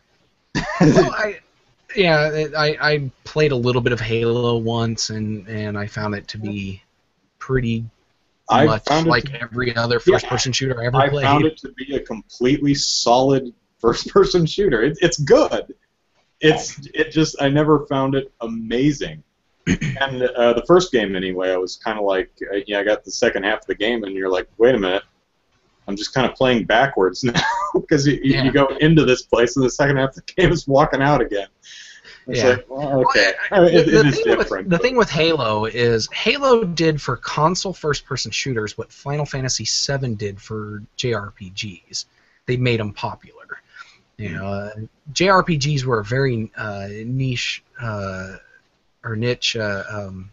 product up until Final Fantasy VII came out, and then it became mainstream, or at least Final Fantasy became mainstream. But Halo just kind of made first-person shooters interesting to play and fun to play on gamepads on consoles. So I think that's where it comes with. I'm sure there's better first-person shooters out there and better JRPGs out there, but those are the ones that people felt made those genres special. But yeah, so get your Halo on if you get an Xbox One. Let's see here. Matt clarifies that Evolve is Xbox, PlayStation, and PC, and that the Vania part of Metroidvania refers more to the RPG parts. So I guess the talking to characters and I still say that's kind of mostly in Metroid 2, it just without as many characters to talk to, but there's not that, depending on which Metroid game or Castlevania game, there's not that many characters. But, whatever. Symphony of the Night, in Symphony of the Night, there's two characters you interact with, really, and one, Maria, and then the other one is Richter. But Richter starts off as a villain, but I guess, spoiler alert, you can actually save him, and he, because he's under mind control. So there's not a whole lot of interaction with multiple characters, but you get those two main characters, and then I guess the shopkeeper in the library. I know the DS games are actually pretty RPG heavy, at least in that traditional sense, with shops and item management and armor and the magics and things like that. So I balk about the term more just to be a silly Nintendo fanboy than anything else. It doesn't really bother me. It's a term, we all know what it means. Yeah. Good enough. And Symphony of the Night is an awesome game, and I replay that game on a fairly regular basis. I don't think I actually own a copy, though. So, but it's definitely a game I replay any chance I can. I don't have a PlayStation, so Well, I do have a PlayStation 2, so I could probably track down the disc and try. It's one of those games that I'm almost afraid to play because it's so lauded that I'm afraid I'm going to be that guy who doesn't like it. Because I'm going to destroy all of my video game cred here, but get ready for this, internets. I don't like Silent Hill or Silent Hill 2. I think they're pretty lousy. Yeah. Sorry. I've never played them, so there's just lots of games that I've never played, and mostly because growing up, I spent all of my time playing JRPGs. There were very few other genres I played growing up, and now that I'm an adult, I have kids, I don't have time for games anymore, so Especially whenever RPGs, I do play games, it's JRPGs that I haven't played yet. But yeah. Alright, But moving so on. Indie Reel. Yeah, they brought in. They talked about Limbo's next game specifically called Inside. The kid with the red shirt wandering through a black and white ish area, right? That's what I wanted. Yeah, that one, dystopian future style game. They didn't really show enough for me to get excited about it. No, they didn't. Kind of It's around and yeah, there just wasn't a lot. It's a striking look, and I can kind of guess at how it plays, but that's the kind of presentation that I don't. This one's better than some, but I'm like, so what do you do? What's the game about? You know? Yeah. I mean, the only thing the character did was run from left to right. Yeah, he just kind of walked in line, stood in line, ran to a window, looked out a window, and you didn't even get to see what they were looking at. So I was hoping to see like some kind of operation going on inside, so you could see somebody get vivisected or something, but like in Resident Evil Odyssey or something like that. Yeah, something like that. Yeah. But then they got into the indie sizzle reel, and the only game that I can even remember out of that is Cuphead, and it's the one done in the 1930s cartoon style. That's the only game I remember out of that, and I fell in love with that game instantly. I don't care how it plays. I will buy that game just because it looks like that. Yeah, they nailed that look. Definitely. It's a gorgeous, gorgeous game, and I want to play it so bad. Yeah. I will pay that guy all my monies, and in order to play that game. So next was a clip of Tomb Raider, a clip of Tomb Raider CG cutscene stuff. Yeah, we got to saw Lara Croft in her therapy session. Yeah. That's exactly what I want from a Tomb Raider game. I get to dodge the therapist's questions, and clench the arms of my chair really tight, and droop my head and try not to look them directly in the eyes. That's exactly the Tomb Raider game I want to play.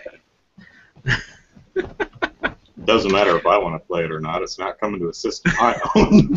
Neither did the last one, which is a shame because it was really good. But that scene, I was watching that scene, and after the whole attempted rape controversy of the last game, seeing her in therapy now, it's just like, okay, so she got super messed up because some guys tried to rape her, and now she's going to therapy because of that, and she killed a bunch of dudes and deer. Well, yeah, that's something that, everybody's trying to defend it. It's like, she's got PTSD. People go to the therapist because they have PTSD. I'm like, well, but still, it really doesn't. Leigh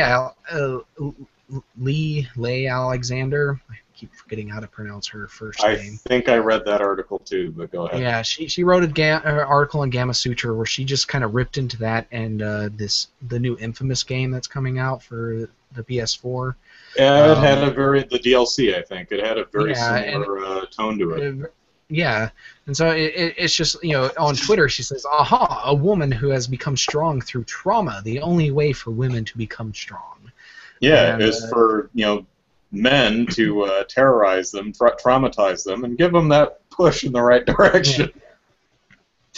So, yeah, and honestly, and Leigh Alexander and everyone else, I think would agree that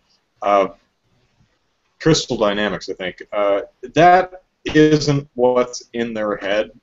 I think they're hopefully no one interviews with Kotaku and says, yes, we've made her damaged goods that you're going to want to fix, and guide her so that, she's the incredibly sexy and desirable Lara Croft that we all know she can be. So there could be some really interesting gaps in the future concerning this game. It'll be interesting to see. I have no doubt the game itself, once you get past the therapy session and go, climbing around tombs, is probably going to be really, really fun. Probably. Just like I hear heard the last first one was pretty good. But, yeah. Yeah, but yeah, it's just it. Following Leigh's article and stuff, it makes you want to have a game with a female character who wants to chew bubble gum and kick butt just because she's out of bubble gum. That's what you want to watch. That's what you want to play. You don't want to play somebody who's just kind of at the end of their ropes, and because they're being tormented and abused or whatever. We get a lot of that, and it would be nice to have a change of pace. And there are other games out there that are working on that. They have good female representation. And unfortunately, we're not getting a lot of them because Beyond Good and Evil 2 is not out yet. Yep. And neither is the last Starfighter, Last Guardian. Although apparently still not canceled. Yeah, because Jade in Beyond Good and Evil, her motivation was she had that orphanage or whatever it was that she lived in. So the beginning of the game is her protecting all the kids from the invasion, the monsters that were attacking, and then the motivation after that was she was hired to basically be a covert spy. And her motivation is pretty much she wants to do good by her home and the people she cares about. Yeah. And that's a great motivation. No one kills her husband or her daughter or her lover or her Uncle Pete. In fact, no one dies, really. I don't think so. But it's a great game. One of my favorites. Now, as far as Tomb Raider goes, I do believe, because I was try to give people the benefit of the doubt, I believe Crystal Dynamics is really, truly trying to make Lara Croft an interesting, well-rounded, multifaceted character. I think they're really, honestly, genuinely trying to do this right. I don't think they're quite getting it, but I do get the sense that they are actually genuinely trying to do right by Lara Croft as a character. Mm-hmm. And at least they're trying. How successful they are is up to is subjective, of course, but I get the impression that they are genuinely trying. They seem to be trying, and they have they're definitely making it interesting, but it just might be the wrong tone of interesting for a lot of people. So, but going from Tomb Raider, we go to The Witcher 3, and we saw the GOG announcement of Witcher 3 the weekend before, or the week before E3. So I didn't see anything new there, but they actually did have some good gameplay footage where you got to see him kill some bandits and then chase down a griffin. So that looked pretty good. And I own a copy of The Witcher, the first one, somewhere. I think it might be in this bucket next to my desk, but I think I have 1 and 2 through GOG. I probably picked them up for a couple bucks during one sale one time. Think of all the flash sales we're missing right now. I know. I thought the Witcher I thought it was a fine demo. Where I really, I think we saw two demos. I think they showed it again late in another press conference. I thought it was kind of funny how he saves the lady from the ruffians and gave her the old "I'll be back to raid your underwear drawer" as soon as I kill the Griffin one. I'm like, okay, Gerald, whatever the guy's name is a bit of a man whore from what I understand. I haven't played the game, but keeping a black book of ladies' names, I think, is one of the guy's MOs. So I just thought the look he gave her was pretty well animated. So it looks cool. We'll probably talk about that a little bit more because they showed they showed more in a later conference. Forget which one, but they actually go visit the town where he returns the Griffin's head to. And I was like, wow, this town is cool. Because in a lot of RPGs, not so much modern ones, but even big modern RPGs like Skyrim or some of the later Fable games, you have the towns of Albion or wherever, and they're fairly small by the standards of an actual realistic town. I mean, look, it's like a population of what, maybe 20? This town in Witcher 3 actually looks like a really big town that you can explore and that a lot of people live in. It's really cool. I got the same sense from Xenoblade Chronicles X, although they didn't actually. I have no idea how much of that town you can actually explore, but in The Witcher 3, it looks like you could just run all over the place. I mean, there are full, like 4 or 5 different districts in this place. So, me being a big RPG fan, I'm like, ooh, I get to raid through break into everyone's house and loot through their cupboards. It's like hero's privilege. All your stuff. That's something I like about when it comes to games like The Witcher, Western RPGs versus JRPGs. JRPGs have a tendency to try to expand the entire world, but they make a very small world. It's like a lot of them will have a population of the world has a population of 200 people scattered in various towns, and but a game like The Witcher, you kind of confine it to one country or region of a country. It's like here's the 3 towns in this area that you live in and you explore, and you get the 200-mile diameter or radius around these towns to explore and everything. And it's like that when you do it that way, you can build a lot of life into these towns, where a JRPG that expands the whole world, it kind of becomes kind of cumbersome when you're trying to. It's like, you've got this town of 20 people, and then there's this big city that's supposed to be hundreds to thousands of people, and really, it's like, how do you restrain that in comparison with the rest of the world? And so, it's just one of those things that Western RPGs are better at building a world that's believable and lived in and stuff, I think. So, yeah. But at this point, in this, somebody on Twitter, Brock Wilbur, I don't know, he just was retweeted by somebody I follow. He says, at this point, there's the same number of decapitations in trailers as there have been women on stage this year. And because he decapitated the Griffin, and then Assassin's Creed had like 3 heads on pikes at the end of that trailer. So yeah, 4 heads or 4 decapitations and 4 women on stage, because there was 3 women playing games and then Bonnie Ross. But I believe that kind of held true for the same number of women presenters. So 4 decapitations and 4 women presenters. But then they had the Killer Instinct guys on stage teasing us, making us believe there's going to be more Killer Instinct stuff, but no, they announced Phantom Dust.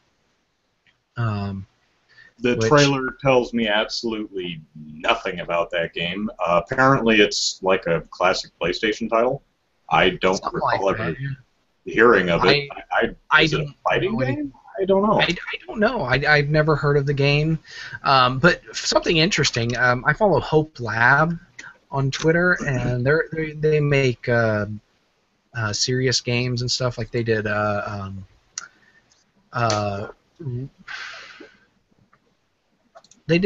cancer fighting game. I forget what it's called. But they tweeted something about love just as that came up, and that Phantom Dust trailer came up, and it's like, this guy, and then this girl shows up, and it looks like, it's going to be kind of a love story, but no, they start fighting. And it's just kind of interesting timing. I just thought it was kind of funny. Yeah. But then after that, Tom Clancy's The Division. And Another visually very cool game. Looks very nice. I don't know. I didn't have anything to say about it, so I don't remember it all that much. All I remember is that they're still making Tom Clancy games. Yeah. I mean, they showed a live demo of the game. It's scripted, but Yeah. it gives you a good sense of how the game plays or how the game is supposed to. Yeah. Play. So Ubisoft showed more of it in their presentation. No. Did they? I think Ubisoft just showed that admittedly really cool trailer that had no people in it. That was kind of a time lapse thing without the people. I actually thought that I thought that trailer was. Ubisoft had some. We'll get into that when we get to Ubisoft. Oh, okay. Ubisoft Yeah. Okay. Maybe it was Sony that had the actual gameplay portion of it. I don't know. I don't remember. Okay. What I do remember from The Division is that some paint cans got caught in the crossfire and splattered paint over a car. I was like, "Ooh, that's cool." Yeah. That was a detail that stuck out to me. Yeah. Then Scalebound, a modern fantasy game, and I still haven't figured it out. Was the dragon on his side? Because it's like I remember chased by that giant monster, and then a dragon appears in front of him, and I'm like, is the dragon on his team, or is he just kind of getting out of the way while the dragon and the monster fight? The dragon in front of him, I think, is on his team, or is his familiar or steed or something. Yeah. Here's something interesting, though. The dude with white hair, I thought that was a girl at first, and I thought, all right, here's a really interesting design for a female character. Short white hair, no overt makeup, no boobs spilling out of the top, and then she's what I thought was she's looking at this dragon. There's another dragon on the other side, and then goes into DreamWorks eyebrow, cocky, schmarmy dude bro. I'm like, shit, that's a guy. Nothing wrong with being a guy, but I'm like, this is emo Dante light. Emo Dante with light hair. Maybe not emo Dante, but just kind of that wiry build with short white hair. I'm like, well. So I guess the trailer didn't really show me much about how the game plays. No. But it could be interesting. It all depends on how the gameplay is. But Hideki Kamida or something like that, Platinum Games guy. They keep making awesome stuff, so I'm sure whatever the hell it is ends up being fairly cool. Then we saw a CG render of what turned out to be Crackdown, which looks like a Schumacher Batman movie. Yeah, that's a good description. Again, showed no gameplay or really how the game goes at all. I mean, we can make assumptions because we know what Crackdown is. But. Yeah. Other than the neon glow of the world, the one thing that stood out to me was the fact that the quote heroes of the game destroyed 2 full skyscrapers to kill 1 guy. Wait, was this Crackdown or Battlefield Hardline? No, this is Crackdown. They stick a whole bunch of explosives on a truck, drive it into a skyscraper. It blows up in that skyscraper and then falls over into the skyscraper that the bad guy is in. So they destroyed 2 skyscrapers to kill 1 guy. So, And as opposed to Battlefield Hardline, where the police blow up an entire building and yeah, most of a city block, trying to catch yeah, bad guys who stole maybe $1 million in cash. yeah, I know. I was like, well, considering banks these days, banks They're don't insured, right? they don't well, banks don't have as much cash on hand as you think they do. Most banks will only have like big banks will only have a few $100,000 in their vaults. They don't hold currency as much currency as you think they do. When it comes to valuables, the place to go is the safety deposit boxes. But even then, it's kind of hit and miss because a lot of people don't hold as much valuables as you wish they did in their safety deposit boxes.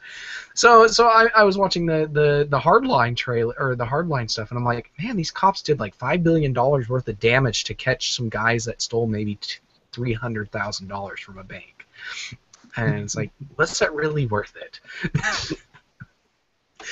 But yeah. So that ended Microsoft's show. I don't think they had anything after Crackdown. Uh, yeah, I think that was it. Matt tells us that Phantom Dust is an action card combat game, and I think I recall after that CG trailer with the guy and the girl running at each other, it did switch to a screen that had Magic the Gathering cards on it. So okay, it's a card combat game. Did that CG trailer have anything to do with how the game works at all? I don't know. So we move on to EA, which is apropos because we were just talking about Hardline. Did they open the show with Hardline? No, they showed Star Wars Battlefront. And and I got distracted by some announcements from Capcom because they are a bunch of Capcom games got released on the Virtual Console, so I got distracted a little bit for there. It's like Breath of Fire, the first one is finally on the Virtual Console, and Demon's Crest. It's like two of my favorite SNES games ever are finally on Virtual Console. And Gargoyles Quest 2 is on there too. So the NES Gargoyles Quest. So yeah, I thought that was all awesome. Well, EA started out with Battlefront. Star Wars Battlefront showed almost no footage, just kind of talked to the development team, who apparently hasn't done anything in the last year except model a speeder bike. Yeah. Then they showed some Dragon Age Inquisition. Actually showed some gameplay, which is either real-time fighting or turn-based fighting, or you can just swap between the two as much as you want. They didn't show as much of the RPG adventure part of it as I thought they might. And that's the part, you need a great battle system in your RPG, but you also need the other part, the world exploring and the monsters and the people and the towns, and so we'll still see it. Well, I don't get to play it, but But this is where the cellist came into play, and that was just really cool. Having a cellist on stage, and I was just like, wow, that's cool. It's something I wasn't expecting, and it definitely left an impression on me. Because the game itself was not something I was interested in, but hey, they had a cellist on there. Yeah. Yeah. But then again, but no cellist peripheral though. I think Mad Cats or something would have a little plastic. Can you imagine trying to play Dragon's Age with the cello? You see, instead of controlling the character and fighting dragons, you play the soundtrack to the game. The better you play the soundtrack, the better the character does at playing the game for you. That's right. So and then they had just a couple of BioWare developers just kind of talking about stuff, and they mentioned they're working on a new Mass Effect and some secret IP. So. Yeah, some secret new IP they're working on, but they had nothing to show of either one of them, so they just had a couple of developers talk for like 2 minutes. Yeah, they had nothing to show. Mass Effect, it's coming. Trust us, just like Star Wars Battlefront. Someday it'll be here. Yeah. And then after that, EA had woman presenter number 1. So this is the second woman presenter of the entire E3 so far, and she talked about The Sims. And I have to say, I saw several people do this, and I was totally impressed. The woman who was presenting Sims 4 did her presentation live to footage and didn't screw it up. And that's hard to do, actually getting through. And they did that several times, and it went really, really well. I was really surprised they tried that, because that's really easy to botch. But went well. Yeah, it was a good presentation, and they killed a sim on stage. Yeah. So that was a risky move. But what do you think of having emotions in The Sims 4? I don't care. I don't. I don't really. Sims is not a game I play. It's just not a style of game I enjoy. So Yeah. I don't know how to really judge if that's something that would accommodate that franchise very well or not. I think it'll be fine, but it's kind of really the only logical progression they can make from the previous Sims games. Because they've played to death all of the accessories, they've played to death the jobs, and they played to death the neighborhood. So really all they have left is the Sims and what makes them tick. And so it'll be interesting to see where they go with this. I'm one of those people, I played the first Sims, I had fun, and it's probably the only Sims game I'll ever play because I absolutely 100% emphatically with all of my heart and soul refuse to deal with the DRM crap they put on the rest of the Sims games. Oh, yeah. I mean, if you want Sims 4, you're probably going to have to install Origin. Yeah. Matt chimes in again. In Crackdown, you play the bad guys, so... Okay, I didn't get that from the trailers, but... okay, because the guy in the tower looked like the bad guy, so yeah, I guess maybe he seemed like a drug turf war or something. Maybe, yeah. Might be. I don't know. Yeah. But no, okay. Next up, we got into the sports stuff. And we had Bruce Lee talking about being water. At that famous clip, yeah.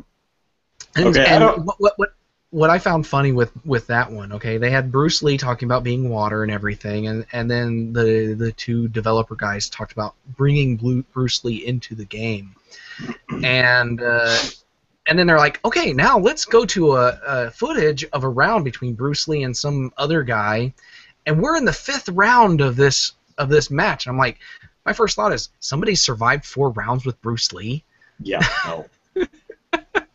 It's like, my first thought, because Bruce Lee, he's on there, and he's like, ha, and wearing his tight yellow shorts, and I don't mean to be crude, but man's swinging pipe. The modelers were very generous to Mr. Lee, because that was distracting. Because I'm like, man. Yeah. But yeah, nobody survives 4 rounds with Bruce Lee. You're lucky to get a 2nd round. I'm sorry. Yeah.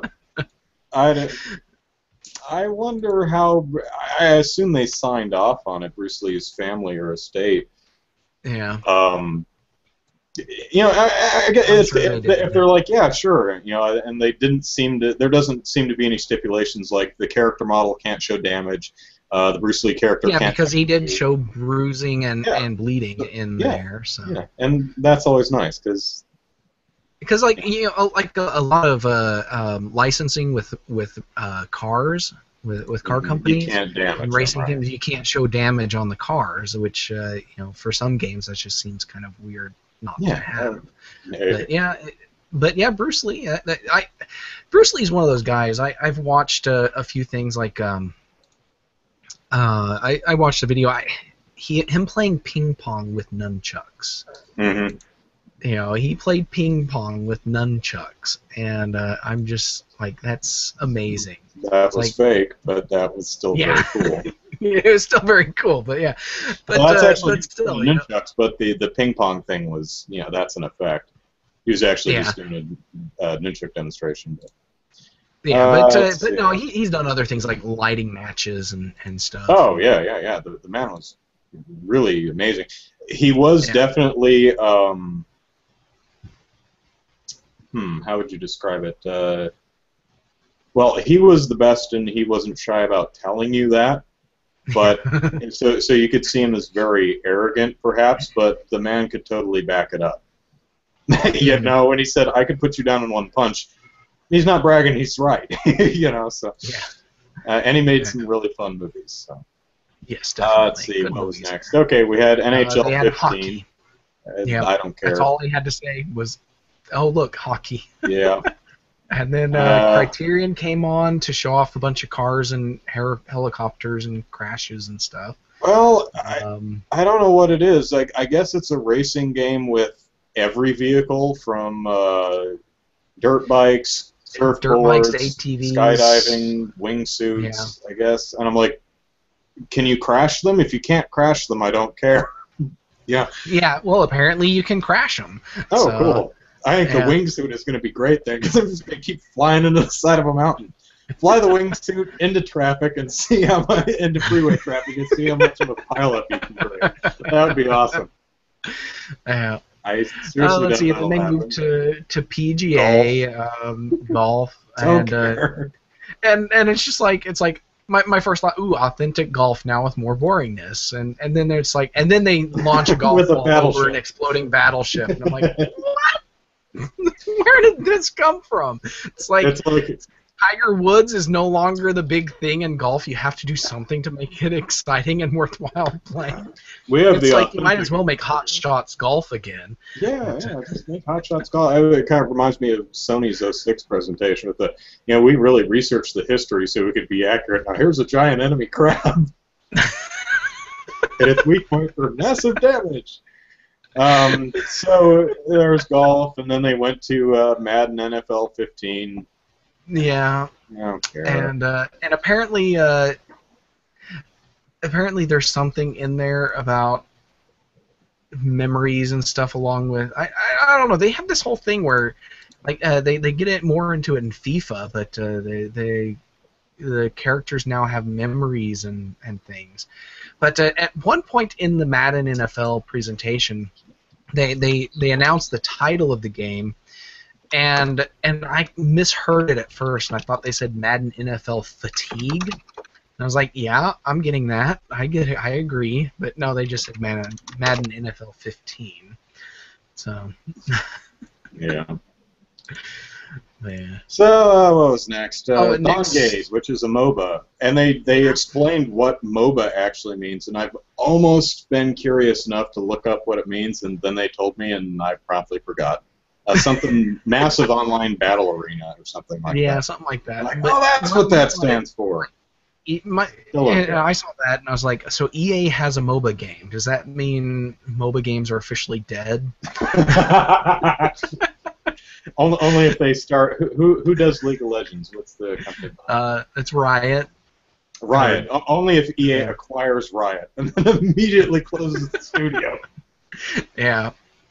Let's see. And after that, they had brought out Dice and Mirror's Edge. Mirror's Which, Edge, a game known for first-person parkour, and they focus mostly on eye tattoos and the fighting system. yeah. Oh man. Right, not really what we wanted to see out of that, I don't think. But I mean, No. it's nice to know that they're giving Mirror's Edge a second chance, because while the first game may not have totally succeeded, it's a really cool idea, and I think it's a game that, while not totally successful, really should have a sequel. I think There's something there. from what I understand, the problem with the first Mirror's Edge was they didn't focus enough on the parkour aspect and try to inject too much fighting into it, like too much gunplay and stuff. Like they really should have focused more on the parkour and trying to avoid confrontation rather than the direct confrontation that they injected into it. So that's what I understand was the problem with it, and hopefully they focus more on the parkour and avoiding confrontation this time around. Yeah, because there was one scene where she's like on a very open rooftop with like 4 dudes with machine guns. I'm like, she's dead. I don't care how agile and fast she is, unless these guys are like even more incompetent than your average stormtrooper. She's dead. They're just going to shoot her. But whatever. Next was FIFA 15.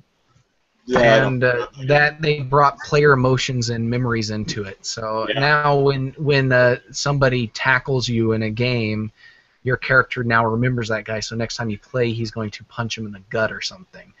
That's what I got out of it. This is why EA's conference, well, nothing technically wrong with it for the most part. I just don't care about sports. I don't care about the sports games either. So it's like Madden, FIFA, hockey, and I don't care. So Battlefield Hardline, which we already talked about. Yeah. Just as a game, fine. Yeah, you're cops and robbers, you're running around, you're blowing stuff up. It looks fun. When you take a look back and you think about the actual scenario, though, it's absurd beyond belief. I don't know what other arenas you're going to be in, but it is laughably silly, and it's even possibly offensive and insulting in some ways, depending on how you look at it. It doesn't really bother me. It's just a video game, but I find the whole idea. This is another one of my extreme scenarios here, or thoughts. It's Battlefield Hardline with extreme police brutality, and because really, it's like what do these guys think they're doing? It's like they're treating cops versus robbers as as a battlefield. When I first saw a trailer, a trailer leaked out early, and I watched it, and essentially all they did was they painted over the Army and Air Force logos on all of the equipment and vehicles, and put police and SWAT logos over them. Mm-hmm. And that's essentially what they did. And that's what the game is. And you go through and you chase down guys who stole $300,000 from a bank, and you blow up 12 buildings trying to stop them. And nobody steals cash in our town, damn it.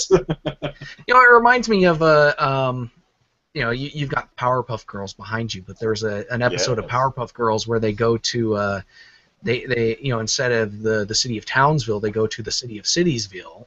Town of Citiesville. Or the town of Citiesville, yeah. And they try to fight crime there, and the mayor there is just like, that bridge is going to cost us $5 million to repair, and you know how much those guys stole? $250. It's like, and he's like, you can't use your superpowers anymore, and it's just. The Powerpuff Girls movie kind of starts out the same way, with them damn near destroying the city of Townsville. I think they're chasing a rubber bouncy ball through the city, and they end up knocking the damn thing over for the most part. It's a good point. It's like, who's worse here? The robbers who just stole $300,000 from a bank that's no doubt insured, or the cops who just knocked over an entire damn building trying to arrest them? But they had a no tase me bro in there. Yeah, they had a no tase me bro in there. Because that's timely. And let's see. The one thing that I do have to say, the one good thing I have to say about this game is I did not see a single cop shoot a dog. So, there you go. There you go. But we'll get to that in a different game in the Ubisoft presentation. Is it going to be Rainbow Soft Siege? Yeah, that one. Okay. But yeah, the don't tase me, bro. I'm convinced that there was some sort of weapon in the guy's hand. It's very grainy It's and it never really hard to focuses on see. that guy, but it looks like there's something in his hand when he gets tased. Mhm. But still, don't tase me, bro. Really? Really? Now, I mean, that's a little old, but oh Yeah. well. I think that was about it for EA, wasn't it? That was the Yeah, last that thing? was the last of it. Okay. The next one I watched was Ubisoft, so and Hmm. that's the next one in. Yeah. I just watched it the next morning. Now, Ubisoft had the same problem that Sony had in that a lot of their presentations showed me really nothing about the game itself. They were just these CG rendered vignettes or cutscenes. However, a lot of Ubisoft's pre-rendered stuff was just really, really good. I'm like, I would watch this movie, but it's a video game. Knock it out. So I cut Ubi a lot more slack than I did Sony because, the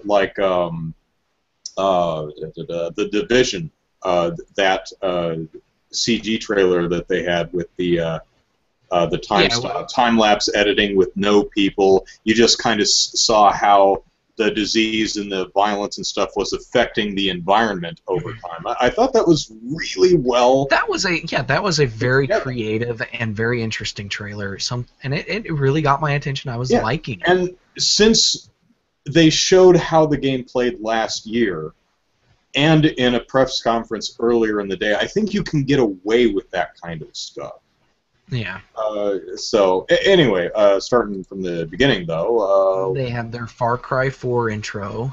first, Aisha Tyler gets out on stage. It's like, "Hey, Watch Dogs! You've all played Watch Dogs now, right?" And I'm like, "No." Yeah. Bitter Andrew says, "No." Bitter Andrew will get to play it when he gets it, and he will like it. That's right. Sometime this fall, maybe. And although Ubi didn't talk about the Wii U version of Watch Dogs at all. Then No. again, didn't talk about Beyond Good and Evil 2. Sony didn't talk about The Last Guardian, even though all that stuff is apparently still in the works. So. Yeah. Hmm. But games, they opened up with the Far Cry 4 intro, and Which was actually another one that I really enjoyed that intro. yeah, We've it was all, pretty good. you know, this is Far Cry 4, so again, I'm kind of cutting them a little slack because we all know how Far Cry plays at this point. But it was a fun intro, and I like this new character guy. He's maybe a little too similar to the crazy guy in Far Cry 3. We'll see how different he is when the game comes out, I suppose. But hey, he takes selfies, so he takes he can't selfies, and hold selfies that. are a thing. So Yeah. Yeah, I just enjoyed makes me it. wonder if selfies are actually going to be a thing in Far Cry 4, or if it's just a thing the villain does.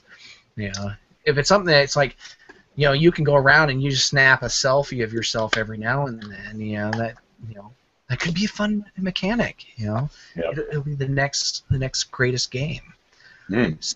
Simulator 1000. All the best games are doing it, man. Grand Theft Auto 5, Legend of Zelda, Wind Waker HD. Oh, Yeah. by the way, to the 13 people watching the show, and to anyone who watches it later, if you go back and watch the episode we did 2 weeks ago, episode 100, 100. Jeremy, we revealed a download code for Wind Waker HD for the Wii U. I don't know if anyone actually claimed it. No one went in the comment section and did. So watch the show, find the code if you want Wind Waker HD.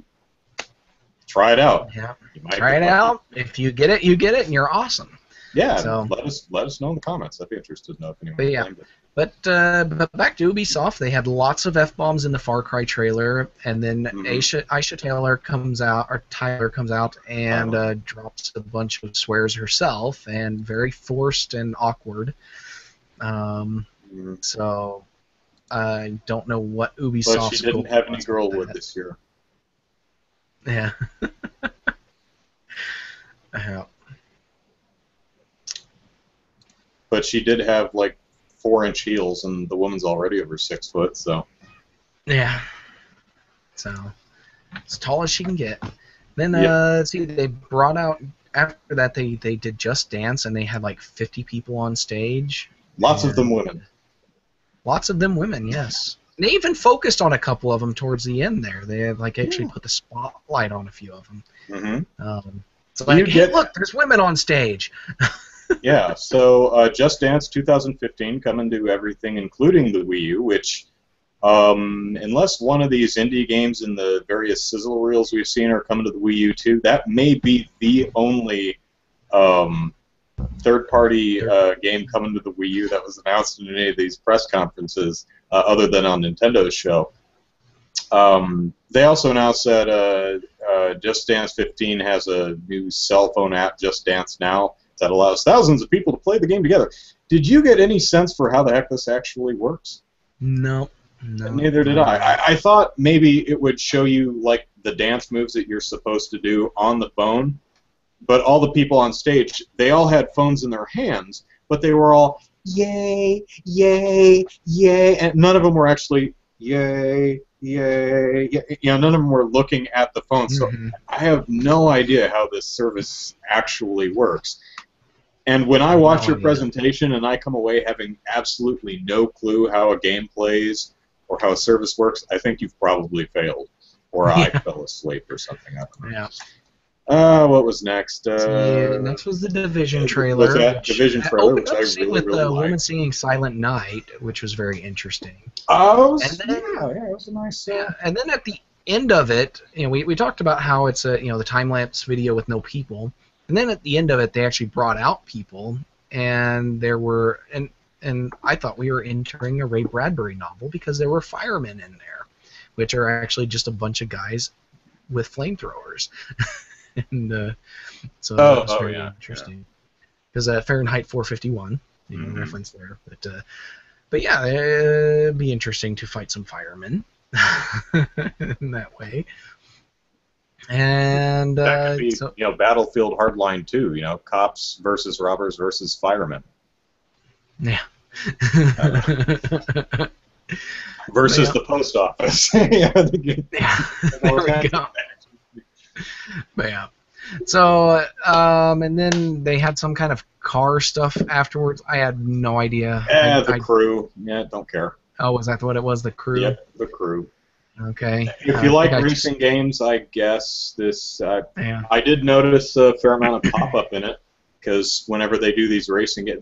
to their credit, they actually did hold the camera still on what appeared to be actual game footage. And I always look in the background for, buildings and trees and stuff popping in, and next gen still pop up.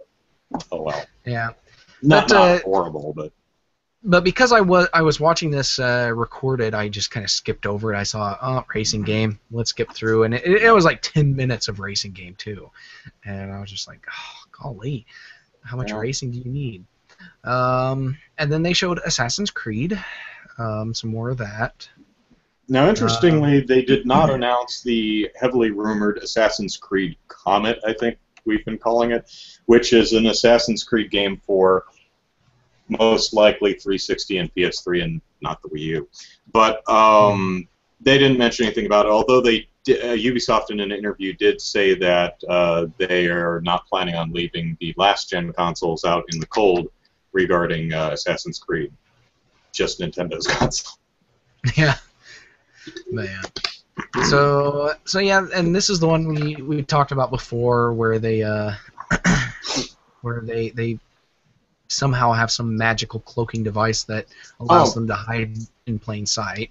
Now this one was this may not have been actually totally played live, but this was definitely game code. Because there was a lot of glitchy people. If you were watching the background, there was one fight that happened in an alleyway, and there was one dude just kind of standing in the middle of the fight going, he was just kind of stuck. And they're fighting around him, and he's like, I don't seem to notice these two people whacking each other with swords. Yep. So I'm like, well, that's good to see, because this is actually a video game, an in-progress video game, because the crowd is glitching out. So that's one thing I noticed. Yeah. And so after that, they had some kind of fitness game. I forget what they called it. Shape But Up. Shape Up, yeah. Shape Up. So where EA makes golf cool with exploding battleships, Ubisoft is making fitness cool with meteors and trains. So yeah, you get to fight off meteors and run along trains and do push-ups with giant elephants and stuff on your back. Hey, kudos So to those two guys. I imagine they had a lot of adrenaline going being in front of a big crowd, but they had a push-up contest and they did like 30 to 40 push-ups apiece. yeah, I was Not surprised. too bad. I was like, Yeah. all right, pasty pizza eating programmer dudes. Well done. I didn't think you had it in you. Yeah. But I totally would have won. I would have just been bam, bam, bam. It'd been like, I would have gotten maybe 10, and I'd be like, "Yep, I'm done." out of an 80, eat it. Like, yeah, but you don't sit at a desk all day. I do sit at a desk all day. Then I go to the gym. Get on my level, son. Which is something everyone in the gym says. Get on my level, son. Yeah. Guys and girls alike. All gym rats say that. It's the weirdest damn thing. Yeah. And then they Anyway, showed it Valiant looks Hearts. Yeah. And Valiant after Hearts, Great War. Yeah, that one looks incredible, and Tells that me is nothing the about how the game plays, but I did like the video. yeah, and that's the one game out of the entire Ubisoft presentation that I'm dying to play just because I like those kind of games. I like these artsy style games, and Oh, I'm yeah. It was and another one where it was another one of those Ubisoft trailers today that really told me nothing about the game if I didn't know anything about it in the first place, but Mhm. other than an art style, but it was just a very well put together trailer. I'm like, wow, this is interesting to watch. Again, it kind of Yeah. fails for selling me on a game. I don't know how it plays or what it does, but I mean, I can kind of guess, but why should I guess? I should come away from your presentation knowing what the damn thing is. Yeah. Oh well. And then we got the next Tom Clancy game, which is Rainbow another Six police Siege. game. But this Well, one, these are like SWAT stuff. It's yeah, this totally is more different. SWAT stuff. But in this one, I was also impressed with the amount of property damage the cops are doing. Oh yeah, that house is toast. That house is toast. And to be honest, in real life, that hostage probably would have died like 2 minutes into that rescue mission. I'm amazed she only got shot once. Yeah, I'm amazed she only got shot once. The terrorists and seem to be a lot more careful than the SWAT in that game. I know. It's like, okay, the one thing, the part that really got on my nerves, okay, Mhm. was the bad guys got the hostage again, and then they barricaded themselves in the home gym room, and so one of the players is like, okay, I'm gonna make myself a door, and he runs up the stairs. And instead of going around the corner to the door of this room he wants to get in, he lays explosives on this wall and blows a hole in this room, and he runs in there, and there's one of the other cops is already in there because they went through the door to the room. Okay? And then he's like, okay, get out of the way, get out of the way, get out of the way. And he clears a space on the floor, lays the explosives on the floor, and blows a hole in the ceiling of the room below him in order to jump down to rescue the hostage. Just like, I certainly yeah, hope the hostage you're just is right below me. yeah, exactly. And I'm like, these are the most incompetent SWAT guys I have ever actually seen. These guys, these are the kind of cops that would actually get fired. You know, cops are nearly impossible to fire. These guys would get fired. Yeah, well, they're played by dude bros like you and me. So this is the game where I actually expect to see dogs die, where dogs get killed by the cops. This is the cop game that I expect dogs to die. Well, I'm sure you could have the no knock entry procedure. Yeah, see, we're gonna have no knock. We're gonna have no knock warrants on the wrong house, and which end up burning babies in their cribs and killing the dad when he tries to save his family from the home invaders. Oh, that would be great. Half the online matches, the SWAT is at the wrong damn house. The terrorists aren't even in there. That's stage one of this game, is find the right house. But the other amazing thing about that trailer, though, or gameplay footage, was these were very, very, very well prepared terrorist hostage takers, because they had these amazing blockade contraptions that just fit perfectly in the door frames, and they had a lot of them. And they had a lot of them. It's like every door had one of these things in it. I'm like, wow, they scoped out this house really well. And it's an upper middle class home, but what exactly was their goal here? I know, because there was only one hostage. There's nothing of value there was to no steal in the house now. There was no exit plan, and so what were they there for? But as a game, it does look pretty cool. It looks fun, but again, it's another one of those where if you take a step back from the game and start looking at the entire scenario, it's just the weirdest damn thing. Also, I was very intrigued by the hostage character itself. Because they're trying to make this more than just capture the flag. They're trying to make the hostage more than the ball in this game between the terrorists. It's a glorified escort quest. Well, right, but she's. Yeah. It looks like the hostage could run off by herself, or not. She does appear to panic at several points in the game, and which is one of the reasons why they lost her that one time, I think. Where she got recaptured was because she panicked and didn't stick with the cops. Yeah, it'll be interesting to see, although I probably wouldn't either. It's like, no, I'm not hanging around anywhere near you guys. I'm going to get shot, and she does. She probably would have been fine. I don't know. I would have been fine. She survives magically, but she does get shot.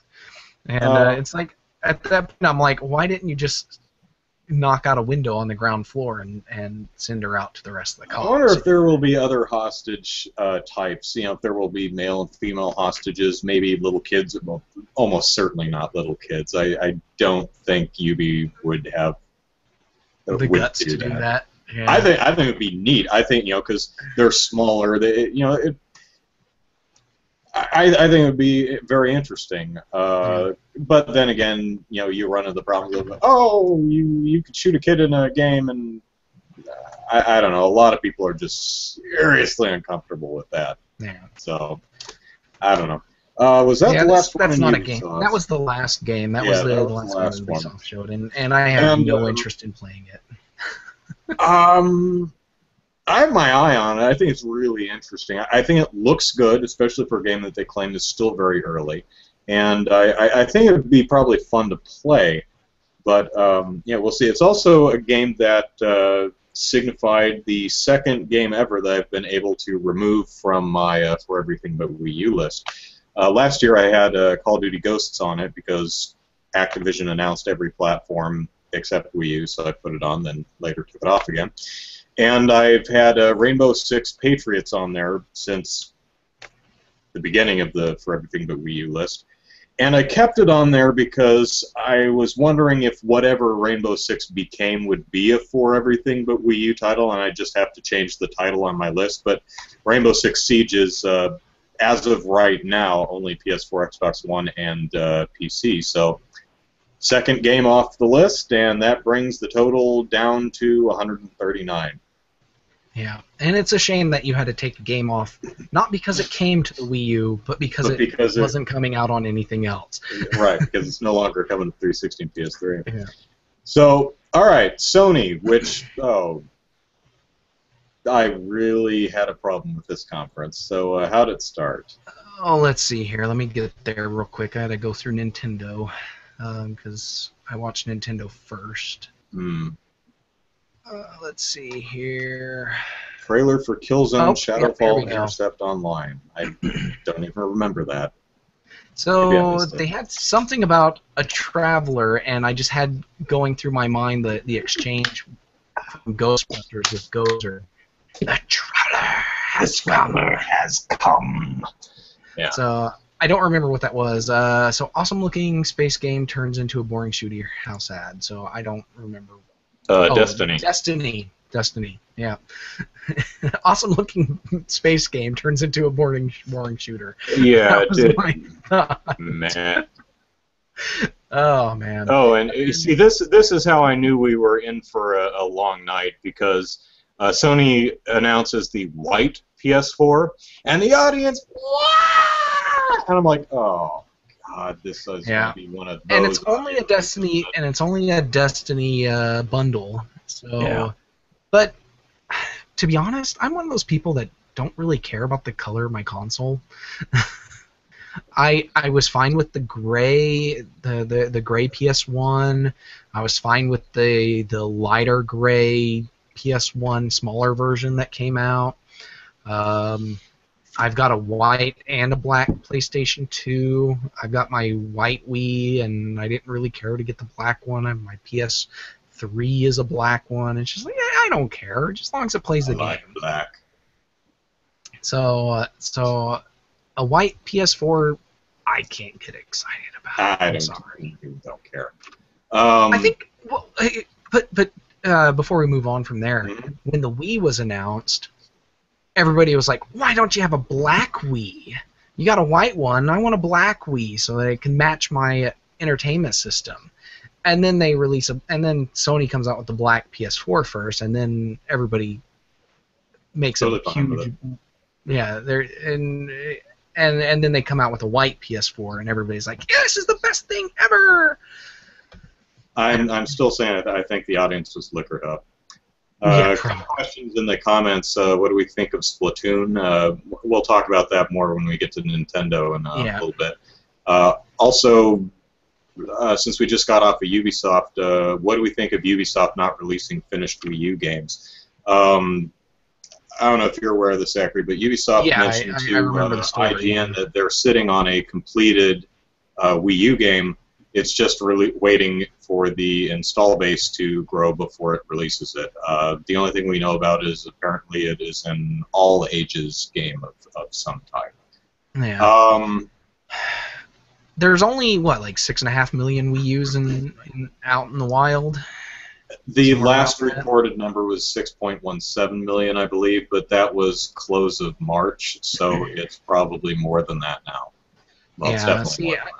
I think Ubisoft, Zombie U only sold a few 100,000 copies. Sold about a little under 700,000 from what I heard. Yeah. I think it was like so they're probably looking at that and saying the install base isn't big enough for us to sell the 2.5 million we need to sell to break even.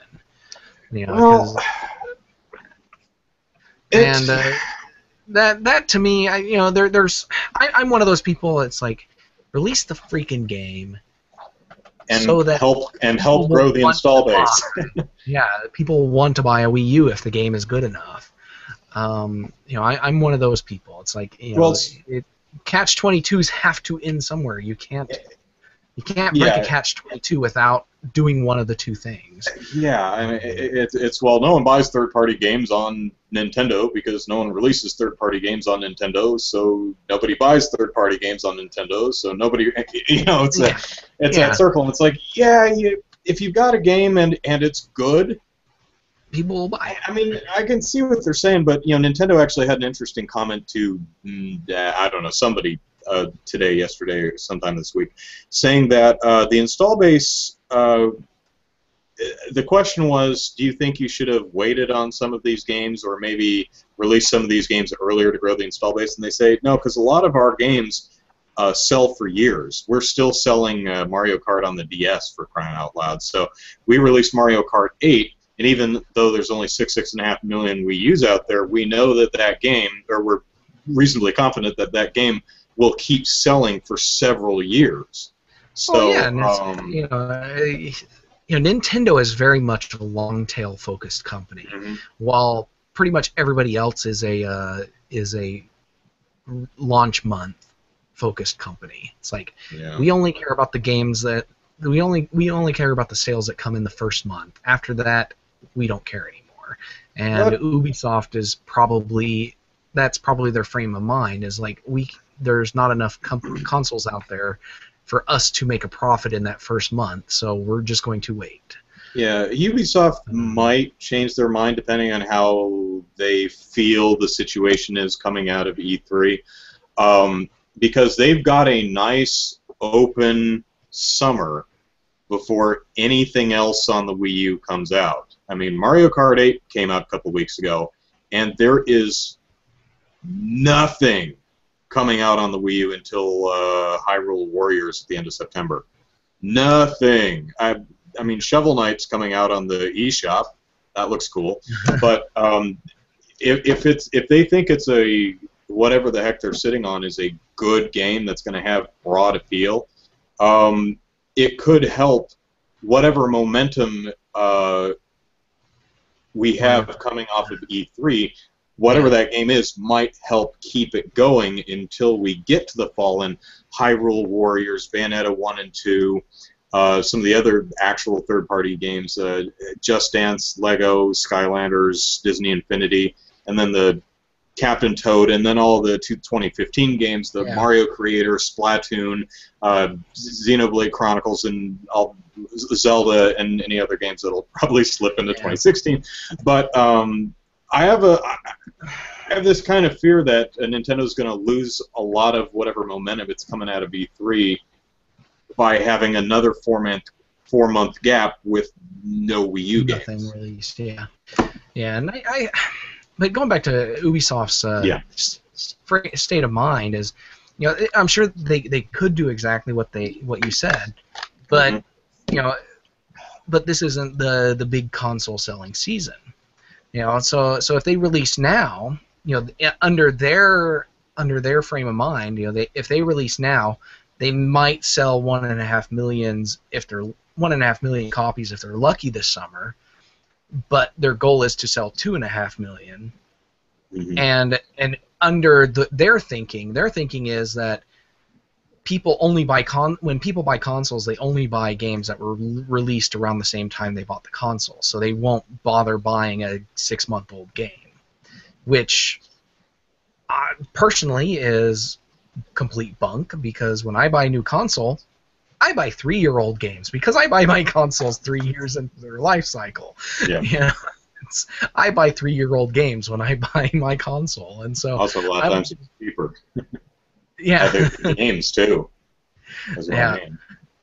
And so people do buy games that look good, and even if they are several months old to even several years old, and I think most of these AAA companies just kind of need to get over this whole launch window focus and focus more on a long tail with their games and their goals.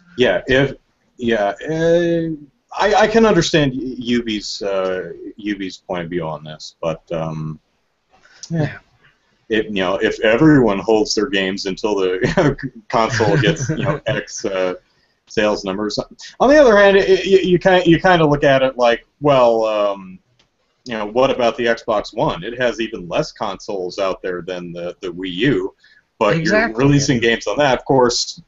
Its sales trajectory is a bit steeper looking than the Wii U, so being out, only a third of the time. But anyway, Sony's conference. Next, we had some footage of The Order 1886. The Order 1886, which is, I'll admit, a gorgeous-looking game. I really like it. It's a steampunk. I don't know if it's supposed to be a zombie game, but the monsters he was fighting was kind of a werewolf or werewolf vampire thing. Yeah, like a lycanthrope zombie. I don't know, because it starts out looking like a zombie, and then it kind of it's like munching and turns into a werewolf style thing, and it's just like very hard to figure out what kind of monster it was, but the game looks great. And I remember it. I remember the teaser for it last year. And I was like watching this, I was like, all right, a steampunk game. This is going to be cool. And then it turns out to be some crappy shooter again. Yeah, it's a corridor shooter. It's another one of these where it looks. It's. I really like the name corridor shooter because it really accurately describes what I'm talking about. and I really did not like this presentation because it made the game look boring. Hmm. You are a guy, and you walk down a hallway until you see a monster, and then And you then the are monster prompted attacks you. briefly to shoot the monster, who doesn't react to any of your bullets, and then a cutscene throws you into another room, and then the monster approaches, and you take over control again. And I could totally see you being, uh, playing the game like this and being like, do what? Okay. Oh, it's me again. Okay, not knowing when Yeah. the hell you get to take over. And so, you get cutscene throws you into another room, and then, oh, it's my turn again. And then you fire a few more shots at the werewolf thing, which have no effect, and then it eats you, and that's the end of the trailer. I'm like, it's kind of a... I didn't like that, because, I'm like, is this Yeah. I've seen other footage of the game. It's a corridor shooter. At least the Yeah. areas they've demoed. It's a corridor cover-based shooter. You walk up to a chest-high wall, you pop out and you shoot things in the head until they go away, and then you move forward to the next chest-high wall, wash, rinse, and repeat. Hopefully there's more to the game than that, but that's Hopefully, really all yeah. they've shown so far, so, yeah. Yeah. So let's Next. see. And then they showed Entwined from the Oh, no, makers of no, Flow. the infamous Second Son DLC with the No, girl in the hoodie. Wasn't that next? no, Entwined came next, Oh, and then okay. Infamous DLC came after that. Oh, I missed And something. All right. yeah, Yeah, because I've got Entwined. my Entwined tweet 2 minutes before the Infamous Right. tweet. Okay. So, Yeah, Entwined. so d- I appreciate the funky aesthetic, but it doesn't look very fun. And according to Jim Sterling over at The Escapist, it's not very fun. It's kind of boring. yeah, yeah. But So, then we get Infamous. I don't know the full title of this, but it's DLC, but it's also a standalone game, so you don't have to have Infamous Second Son in order to play this. First So Light, I think it's called. yeah, so that's always good, because the new Super Luigi U Hmm. that one was similar in Yeah, that you it was could buy it also a standalone. standalone game, and I like that. I like the idea of Yeah. having DLC that's also a standalone game, because it's like you can play it standalone, but I believe they said there was some extra stuff that could only be accessed if you have Infamous Second Son, but still, I think that's really cool, and I think more games need to be like that. It just reminds me of the expansion pack era of PC games where Yeah, they usually, did expansion and packs. that tells you if, it's standalone, that means it can stand alone. So it's a good, meaty chunk of content, not Yeah, some, like, arguably, extra I don't know, costumes. the Bioshock DLC, the Bioshock Infinite DLC, which was a little light. But, yeah. Yeah. So was Little Big Planet 3 next? Yep, then Little Big Planet. I like the design of it. I think the design is very charming and cute. I think the game does not play well. I don't really like the floatiness of it. Yeah, a And lot of also, people don't like the physics of Little Big Planet. yeah, But, I'm also, as I mentioned earlier, if you've been watching the entire show, good on you. Why are you watching this? It's Friday night. Zachary's married with children. We know why he's not doing anything on a Friday night. What's your excuse? What's my excuse? Oh my God. Little Big Planet 3, I thought the demo was a success and a failure at the same time because it showed Little Big Planet 3. It introed the new characters, which were cute. But I think they must have been having a problem with their wireless controllers because they were just failing something awful. I mean, yeah, it's like the girl it's like playing... I'm gonna do this little jump over this small thing. Oh, I missed. And Yeah, run straight into it. The lady playing the sack dog, the one that wall jumps, she could not wall jump to save her life most of the time. And it really... Odd Sock was the name of that one. That's right. I like sack dog. I don't remember the names of the other ones. I only remember that one because the person playing that was a woman, and it was the first and only woman on the Sony stage. Yeah. But I think I like the idea of them having 4 different character types now. So Toggle I've got, was the yeah, big one that toggled between yeah, big and small, and the other one was Flappy Bird. yeah, something. But Or Swoop, I've got, Swoop, the Dinobot, Swoop. yeah. So I've got Little Big Planet too, and I've played it a Mm. little bit, and my kids like it a little bit, but it's just not one of those games that I really pick up and play very often. I know a couple of guys up in Minnesota, they're game developers, and they actually do um, game design courses at local elementary schools, and they use Little Big Planet for that program, where they teach them game design stuff, and, I think that's really cool. But it's just, it's just not a game that's really interested me. Yeah, But I don't care what it it's fun to play every now and then. But yeah, the floaty physics kind of get annoying. is. Um, and they keep cutting the audio for the speakers, and that drives me nuts. That kept driving me nuts. Yeah, maybe some sound problems. Was the From Software thing next? I have that next. From Bloodborne? software, Bloodborne. Bloodborne, yeah, Yeah. Bloodborne. Here's another one Um, where they showed a very atmospheric trailer that showed me absolutely nothing about the game or how it plays. I mean, I yeah, know it's from Software, so I can kind of guess and probably pretty accurately guess how the game is going to play, being familiar with Dark and Demon Souls. But yeah. these kind of trailers bug me because All I remember from that trailer was creepy wheelchair person and zombie dogs. So yeah, they had the Resident Evil zombie dogs in there, and they had some yeah, folks with pitchforks and fire and guys sneaking around to. I don't know how the game plays. I mean, I'm guessing it's no, somewhat similar to Dark Souls, Demon Souls, but um, whatever. yeah. And then Far Cry 4, which I skipped again because I already watched it in the Xbox One.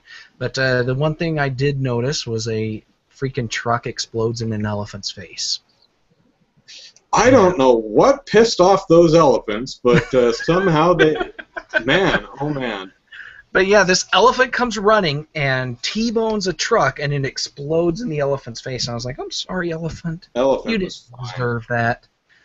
Yeah, but I don't know, yeah. man. Oh man, I think it's kind of funny watching an elephant ransack this little village, but it was a very discriminating elephant. He never seemed to go after whatever your character's name is or whatever your co-op guy's character's name is. The elephants seem to be able to totally identify the bad guys and just go after them. I'm like, that's an awesome elephant. Yeah, and apparently you can ride the elephants too. So Even better. Yep. But yeah. And then The conceit of the letter reading thing. Oh, that was stupid. That made me hate it. That is where I really started getting impatient with the show. I didn't comment on that at all, just because it was just really annoying. But is that the one where they had Tim Schafer? yeah, I mean it set up that joke, which was kind of funny, I guess, but the whole these are totally real letters that we're reading letters and you talk to us and we listen. Here's all the fake letters that maybe I'm totally wrong, but what was the Tim Schafer that thing came off as completely disingenuous. Oh, Grim Fandango. That's an awesome announcement. Definitely an awesome announcement. Now that was like, really awesome. I would love to play that. Yeah. Unfortunately, I guess I won't be able to. But let's see. We had Dead Island 2, which again, it was a funny trailer, but they went with comedy versus the melodrama serious trailer they did for the first one. And what's funny is that's tonally wrong for Dead Island, but on the other end of the scale, unless they're completely changing up Dead Island 2. Which is funny because Dead Island 2 is the third Dead Island game. But yeah, so they had the guy who had a little zombie bite on his wrist, I guess, and he pulls his little wristband over it and puts on his headphones and starts running down the street, and you see all the zombies attacking and being killed, and then things exploding behind him, and then 4 minutes in he turns into a zombie, and then that's the end of the trailer. And then a van runs him over, and the guy stops and picks up his shoes because they're awesome. Oh yeah. Again, it's kind of a cute trailer, but if you know nothing about Dead Island, you have no idea how the game plays. I hate the. Yeah. You're losing me, Sony. Let's see. Diablo 3. Last of Us themed Diablo 3 content. Okay, sure. Yeah. I was like, yeah, okay. We got little mushroom-headed zombies in there now. Awesome. Let's see. Then they had Battlefield Hardline again, which I skipped. Yeah. Magicka 2, which had a cute little trailer. That was a cute, that blew up a cat. Yeah, I like the Magicka 2 thing. They showed a little footage from the game, so not much, but it's like, oh, okay, I can see what kind of game that is. Yeah. But I guess I posted this a little late, but Grim Fandango, that's some good news, and I'm really surprised about it too, because apparently, Disney owns LucasArts, but technically they closed LucasArts, but I guess they, Tim Schafer somehow convinced Disney to let him remake Grim Fandango, which is awesome. So I don't know what backroom deals he had to do to make that happen, but I'm glad he did. Oh, let's see. Then Let It Die. Well, I think there was a few indie things, because they had a Hotline Miami 2 and big in sizzle reel, but a little sizzle reel, yeah. Yeah, but Let It Die, I don't remember what that was. Let It Die. Da, da, da, da, da, da. Sorry. But yeah, I don't remember anything about it other than just being more grossed out. It was another half live action, half game footage trailer that shows you absolutely nothing about the game or how it plays. I mean, you can watch it and you can kind of guess. Maybe it's something like Manhunt, maybe. Yeah. Who knows? Because it's another one of those damn trailers that doesn't tell you anything about the game. Although I do, Suda51's games are at least worth taking a look at because they're always so damn weird. But who knows what the hell this one's about? I have something called Abzu. I don't remember. Oh, Abzu was like a deep sea diving. Oh yeah, it was Endless Ocean. Basically, yeah. Endless Ocean. Yeah, because I was thinking, I was like, didn't Nintendo release this like 6 years ago on the Wii? Yeah, twice. Yeah. But yeah. And then we had Space Dinosaurs. No Man's Sky, which a lot of people are losing their cool. A lot of people are very excited about. I am not at all. I like the idea of another space shooter. I really like the X-Wing games and TIE Fighter games, and it would be nice to have another a quality space shooter like that again. And No Man's Sky might be the closest thing we get for a while. Well, I don't like I typically don't like procedurally generated content because I'm a game design snob like that. It's like, yeah, computers can't design levels as well as an actual artist, And, it's not a bad trailer because it shows you an interesting scope. You wander around in a landscape and then you find, dinosaurs, and then you hop in a spaceship. Didn't see that coming, did you? And then you fly off the planet, and then you shoot other ships that were just kind of there because you're a jerk. And then you land on another planet, and I guess you find more dinosaurs. I don't know what the point of this game is or what you actually do. I guess whatever you want, maybe. I mean, is it a survival game? What do you do? I appreciate the scope of the game. There's something greatly appealing about a game where you can just visit all these worlds and find things, and it's like, but to me it's not as appealing when it's just the computer making stuff up and spitting it out. You know, I don't know. Huh. So it Well, doesn't. we'll see how that one goes. Yeah, But yeah. I think the one downside I may have with that game is the fact that apparently it's meant to be played online with other people, and they're really probably not going to be a single player component or a local multiplayer component. So yeah. So Then Microsoft or Sony makes some jab at the Kinect again with their PlayStation Eye, something like that. I don't know. yeah, they're like because we gave you because we thought it would be a great option, the camera. Then they talked about very briefly share button. Well, they also talked about the Morpheus, and then they showed a slide of it.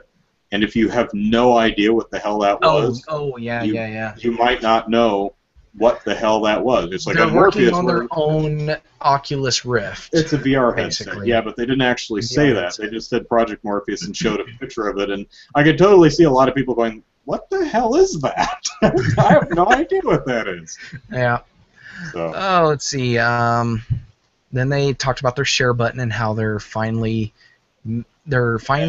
making games going to YouTube, which my first question was like, where were they going before? Yeah. Because apparently they're just going to like let's see, directly to the hard drive or Twitch, I guess, were the two settings, and so my second question was, I wonder what YouTube's content ID restrictions are going to be for this content. Whether, like, with Nintendo, with their Mario Kart 8 stuff, Nintendo automatically puts ads on those videos. So is Sony going to be doing the same thing? Are they going to automatically put ads on there? Are they going to allow you to monetize your own videos? How's that going to work? So. Let's see. Then they talk about how they're going to have lots of free-to-play games, which by that means 25. So, yeah. And PlayStation Now. Yeah, they talk about PlayStation Now, which will expand the library of games available for the Vita, which is probably its only useful thing. And which actually makes it to where the PS TV, the Vita TV, is probably the only console from Sony that I'm actually interested in getting. Just for the PS1, 2, and 3 content? Yeah, basically. It's like you get access to the PlayStation 1 and PlayStation 2 classics, all the PSN games that are compatible with the Vita, and the PlayStation 3 games from PlayStation Now. And, I could care less about, or I couldn't care less about streaming PS4 content onto the Vita and stuff. So yeah, well, one of the neat things, I guess, about how the PlayStation TV works is you can stream PS4 content to apparently any TV you have the PlayStation TV hooked up with. So if I owned a PlayStation 4, I could just take the PlayStation TV to my mom's and plug it into her TV and play my digital games and whatever disc game I had in my PS4 at home, I think. I think it has to be on the same Wi-Fi network. Or same network. Like you wouldn't be able to play games. So I could only play it on a different TV in the same house, pretty much? Well, you would only be able to stream your PlayStation 4 games on there. Like, you could still play, like, your PlayStation Now stuff. Right. So as long as your mom's internet's good enough. Okay. Because those are the online streaming games. Yeah. So that would never work at my mom's. No. So yeah, the PlayStation TV, the Vita TV, that's probably the only thing I would be interested in getting, but probably not anything. Well, the PlayStation TV bundle for $139, you get the thing, the TV, the DualShock 3 controller, a memory card, an HDMI cable, and the Lego Movie video game. Yeah, that's a really odd pick. Like, how did? And it's not a bad game. I need to look it up because I'm hoping they're not using that crappy proprietary format for the memory cards, because I hate those things. It's like $80 for a 32 gig card. It's like, what?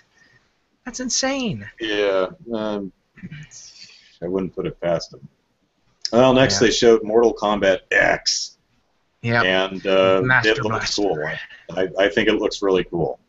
Yeah, it looks like they're making a decent Mortal Kombat game again. Yeah. And I like the last one. Yeah.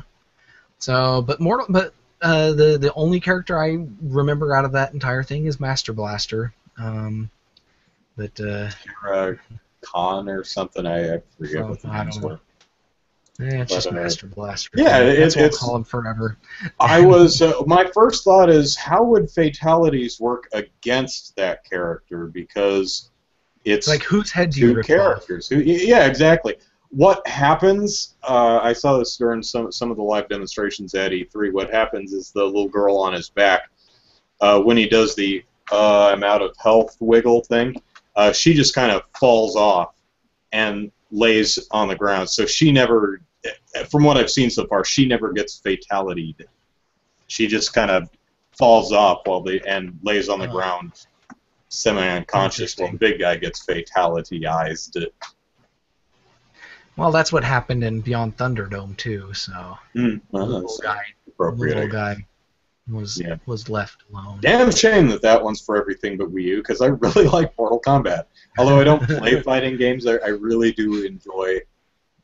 I still like watching them. Maybe not played competitively, but I like learning about the characters and their moves. Once I've seen the story mode, if it has one, and once I've seen all the characters' moves and finishers and stuff, then I'm kind of done. I have nothing else to watch. It's kind of like a racing game. It's like one lap around the track, unless there's actual alternate paths. One lap around the track is good enough for me. I've seen it. So that's just me, though. It's just not my genre. Then they talked about... They move into a bunch of TV stuff. They've got the Powers television series they're working on. Cool. Do you have any concept art or screenshots, actors, footage? No? Nothing at all? Okay. And you don't really need to spend 5 minutes on it, do you? No, but the Powers comics series is one that I've actually heard about and something I'm actually interested in reading, but I've never gotten around to it. So I read an issue or two. What I read was all right. I enjoyed I didn't read much, but I enjoyed what I read for what it was. Yeah. And then they've got a Ratchet and Clank movie in the works, and I don't care because I was never interested in Ratchet and Clank because I thought Jack and Daxter was better. But, Matt says you can use the PlayStation TV on any network, but you can see it's probably not going to run well. And John Skatevid says we should consider doing our podcast on Twitch because it's a lot more likely to get more views because people don't use YouTube as a live stream platform.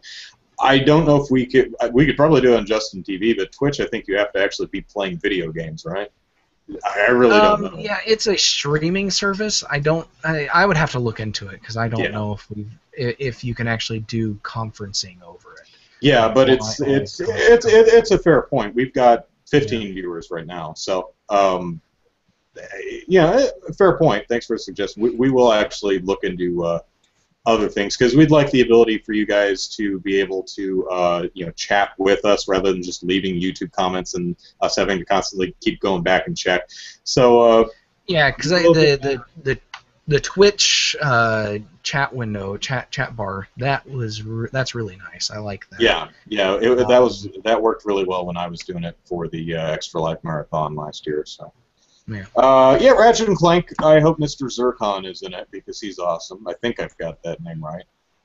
Mr. Zircon lives only to destroy, or something. I love that character. And then something after that. At some point after that, they mentioned something got 200 Game of the Year awards. Oh, Last of Us. Last of Us. Okay, that's what it was. And I'm even trying to Jenny's think, where did they get 200? Yeah, it's like Who gave him 200 Game of the Year awards? Are there that many major publications? No, no, they must have been. They were talking about people's Facebook pages and their little blogs and stuff. It's like Eddie's Tumblr account said that. They did a Google search for Game of the Year, Last of Us, and came up with 200. And there's like, yeah, okay. And they made sure that they got unique URLs for each of those 200. But yeah, that didn't make any sense to me. I was just like, what? Yeah. And it's like saying my movie got 500 Emmys or Oscars or whatever movies get. And Matt Wilson's coming to our rescue again, saying we can do a podcast on Twitch. There's a gaming talk show label. All right, cool. Cool. See, I just now got that load more comments button. And that's the first time I've finally gotten there. this. All right, awesome. Yeah. Let's see. Powers of Ratchet and Clank, Last of Us. Then we got Metal Gear 5. Phantom Pain. I guess which showed absolutely no gameplay. So once again, I'm annoyed. I comment on the name though. I'm like, my first thought is like, okay, did he lose a limb or something? But I guess he always has this feeling that he has like a speck of dust in his eye. Yeah. You know, that's the phantom pain that he feels. It's like, oh my god, I can still feel it. It's wacky Kojima stuff. I mean, it's Metal Gear Solid 5, and there's more than 5 Metal Gear Solids. It was basically a montage of people getting beat and tortured to death, and it's whatever. I just hate presentations like that because I'm interested in the game and how the game plays, and not the stupid. Although, to be fair, Metal Gear Solid games are very, very, almost half of it is cinematics. I always describe the original Metal Gear Solid as a 6-hour game, 3 of which is playable. The rest of it is cutscenes and codex conversations, and it's not like the cutscenes and the codex conversations aren't entertaining. They are. It's just that after 10, 15, I think in one case 20 minutes, I think the Otacon cutscene is like 15 minutes long. I'm sitting there with my controller. I'm like, do I get to play the game anymore? I mean, this is great, but I just kind of want to play the game, you know? Because you just want to tell the guy, just make movies and call it quits. You know? Yeah. Make a 3D animated movie or TV series or whatever you want to do. Yeah, don't have to worry, though, because, for everything but Wii U. Boo-hoo. Yeah. Grand Theft Auto 5, PS4, yeah. That we talked about that. Yeah. And it looks better than it does on the PS3, so yay. Then they showed a clip of Batman Arkham Knight, which was actually a good clip. Destroys the city to stop the bad guys. No, I'm sure every single one of those bullets hit the target, man. I'm sure they did. Yeah. But it looks cool. It looks cool. He's just like knocking down fences and lampposts. And the crashing into cars. And the concrete K-rails and things like that. Well, it goes up a flight of stairs and misses and takes out the concrete banister for the stairs. Yeah. And I didn't see a map on the screen. They did show a lot of press this button icons floating around to show this actually is gameplay. But I didn't see a map. I'm like, or a waypoint. Maybe I missed the waypoint or something. I'm like, wow, you know Gotham City really well. That looks cool. It looks cool. Yeah. Well, Batman has Bat GPS, so he knows exactly where he's going before he knows where he's going. So. You've got a big Gotham City. You got Batman driving a car. You got Batman beating up thugs. You got Batman gliding through the air. It's Batman. So then you got creepy Scarecrow taking over the feed. And the that's Scarecrow an interesting design for Scarecrow. I liked it. Jeremy Powers, Zin's Path, he mentioned that that's the look that Scarecrow got after Killer Croc mauled him to death or something in Arkham Asylum. So, yeah. Hey, it's the first game of 3 games that are already out, so we're done with spoilers on that one. Yeah, yeah. So, and then we But, closed the show with Uncharted 4, A Thief's End, which showed no damn gameplay, and again, so it ended the show on a very sour note for me. I was actually very glad it finally ended after about an hour and 50 minutes. But it shows Nathan Drake lying face down in a pool of water, and then he stands up and walks away. Well, he picks up a gun, checks he makes sure that it cocks, and then he checks the ammo, and then he walks away. The animation is really, really good. I mean, the attention to detail in the animation is fantastic. Really, it is. And if this were an animated movie, I'd be totally for it. But it's a video game. I want to see some damn gameplay. Yeah. But it probably play just like the other Uncharted games. So yeah, again, this is Uncharted 4, so we know how Uncharted plays, so I guess they can kind of get away with it, but it still annoys me, because it makes me want to actually finish playing Uncharted 1, 2, and 3, so one of these days. All right. So that's Sony's, and frankly, I'm the least excited about Sony out of the 3 console companies, and I probably put Sony ahead of EA, but below Ubisoft at this point. I didn't like any of EA's games, really. The EA just I don't like sports games, so Ubisoft. I still like Aisha Tyler, and she's a much more natural presenter. She's not as stiff or faux cool as a lot of the execs tend to be. Like that PlayStation guy, I forget his name, but oh man, he was painful to watch. Kind of a short blonde-haired, spiky blonde. I didn't think anybody could do worse than Reggie's stuff last year, and the Sony guys managed to blow out all of my expectations there. It's like they managed to be worse than Reggie was last year, and Reggie was actually awesome this year. So Reggie was great. This is really weird. So Nintendo did, of course, no press conference, but they had their online digital direct thing, which, from the perspective of us gamers who are not at E3 and are sitting at home watching streaming presentations anyway, it doesn't make any difference. It's actually better because we don't have to worry about the camera cutting away to the audience when you want to watch the direct feed footage of the game. You don't have to worry about technical difficulties unless the stream itself doesn't work. You don't have to worry about people in the audience going, woo, whoo, dumb stuff like that. Maybe you guys like that and feel one with the community. Me, I wish the audience would shut the hell up. It's like, turn off the audience's mic. Let's see. Let me pull back my Nintendo notes. I think it started with a Robot Chicken sketch, didn't it? Yeah, it started with a Robot Chicken sketch, and frankly, I loved Nintendo fanboy guy in the audience. It's like, where's Mother 3? Where's Mother 3 and Star Fox? Yeah. Reggie's like, and then Reggie look what I got for you, him. Fireflower.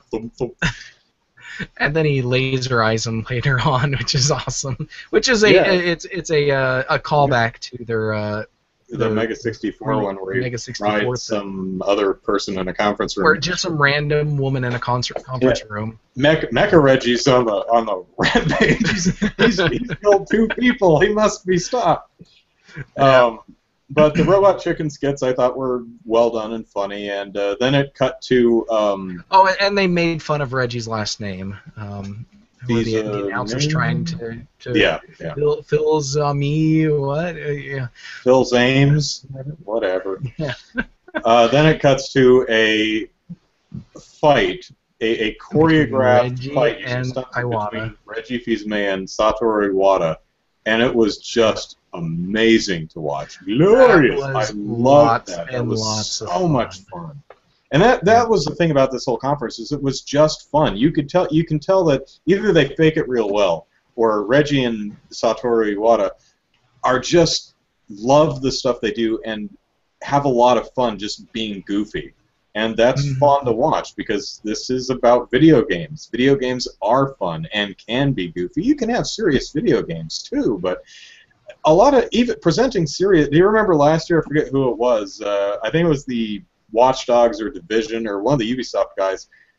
No, it was EA. It was I forget who it was, but he gets out there and he's like, "There are people who are infringing on our liberties. What would you do? How much would you pay for it?" It's like, oh, dude, lighten up.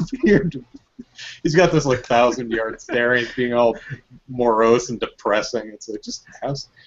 I mean, not everything has to be cartoony and silly, but man, their video games buck up a bit. Yeah. That introduced. So that led into me as a playable character. Being playable characters in Smash Brothers, which is something I talked about being a potential on a things I want to see in Smash Brothers video I did a few weeks ago. And it was interesting how right I was. Not only do we have Miis, but I was also right in my suggestion that Miis would not be allowed to play anonymously online. You'd only be able to play with your friends. Yeah, and I really like the movesets are customizable too. So yeah, you get the three fighter types: brawler, sword fighter, and gunner. And so the gunner has the little gun on its hand like Samus and Mega Man, and then the sword fighter has basically sword, kind of like Link, Fire Emblem guys, and Link. Yeah. And then Brawler is just basically everybody else. But you get all those, and then you get like double the amount of selectable moves as other. Yeah, you can pick 4 special moves out of a pool of 12 per class. So the Miis have 36 moves to choose from. And from what I understand, the regular characters, I don't. They showed Mario. Their moveset, Mario has 4 special moves, but each one has 3 different variations. I think is what I saw. So that's really cool. See Miis in the. I was actually surprised they weren't in the last game, but it's nice to see them in this game. And then they showed the NFC characters, which they are calling Amiibo.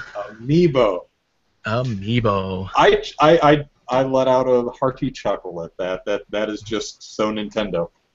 Mm-hmm. I don't even know what it means. I don't know where they got this word. I'm thinking amoeba. Amoeba. I wonder if I'm missing something, or if they a reference. I don't know. It's like maybe they just their first thought was amigo, but they thought maybe that's and they're like, well, we can't just rip off a real word, so let's replace the G with a B and call it good. I have no idea. Yeah, I don't know. So if somebody out there knows if amiibo is a real word in some language, let us know. Or a play on some real word, because it's MII in there. But but one of the things that they teased this was leaked or mentioned prior to E3, but their idea for these NFC figurines is they weren't going to be locked to one specific game.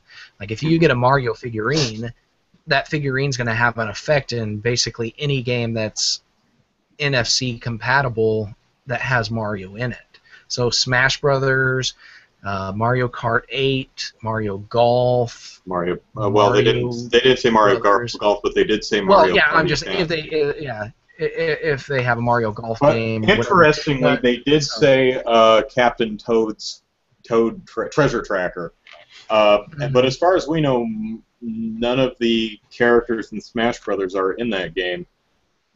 So will the Mario amiibo do anything with the Treasure Tracker game, or will you have to buy a Captain Toad? Well, the game is definitely going to have to be programmed for specific figurines. Yeah. And so you're not going to be able to use any and every figurine in any and every compatible game. Only figurines that are compatible with that game. So like a Mario figurine's probably only going to appear in either a Mario themed game or a game that stars Mario. Right. And the same thing with Samus and everybody else. But. Yeah.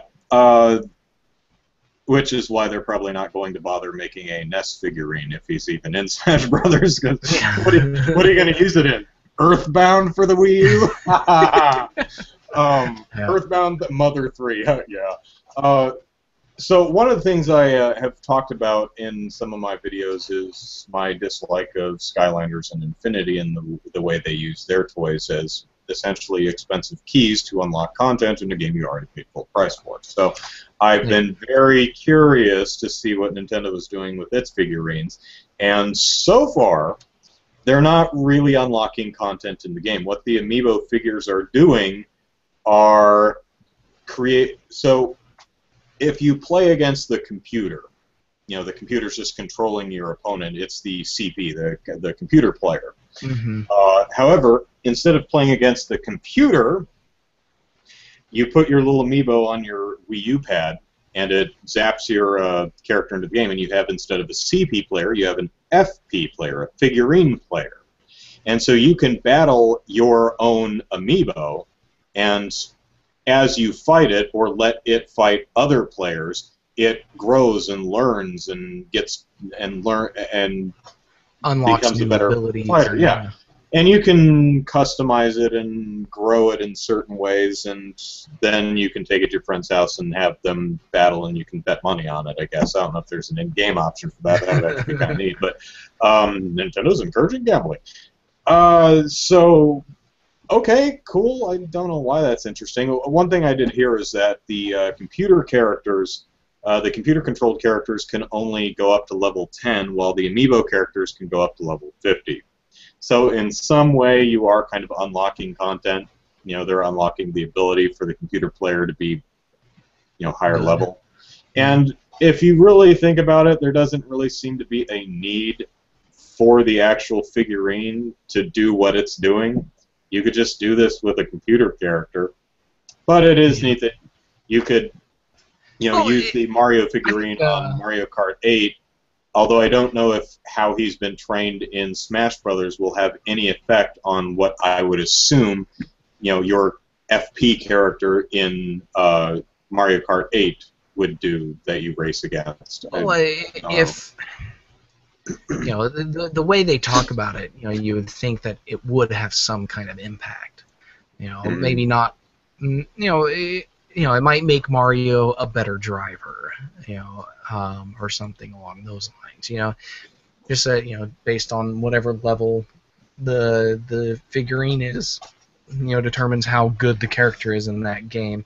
Yeah. So it might not be game-specific leveling and stuff. It's just whatever the game interprets that particular level as for that. Yeah, it's not like level. It's a level 30 Smash Brothers character. It's just a level 30 Mario. Yeah. So I guess if you really suck at Mario Kart 8, you can just level them all the way to 50. But at that point, what do you do with the character in the other games? He's just all powerful. I don't know. We don't know yet. Although I have heard that the Mario figure, the Mario amiibo they have, which is like throwing a fireball, is not the only Mario amiibo they'll make. They'll make a more Mario Kart 8 looking amiibo. They'll make a more whatever the next Mario game is amiibo. So there will probably be several different Mario amiibos, which makes me wonder, can the data trade between each Mario amiibo, or do you keep it separate? There's a lot of stuff that we still have yet to learn about amiibo, but I don't see anything that I find personally interesting about the amiibos. I have no desire to buy one, other than little cool figurines to keep on your shelf. They're neat. From that angle, that's cool, but I don't see really anything compelling gameplay-wise so far. But I am very happy to see that it's not just unlocking, you want to play as Simon Belmont in Smash Brothers? Go to the Toys R Us and buy the Simon Belmont amiibo, and that'll unlock them. That would really irritate. Yep.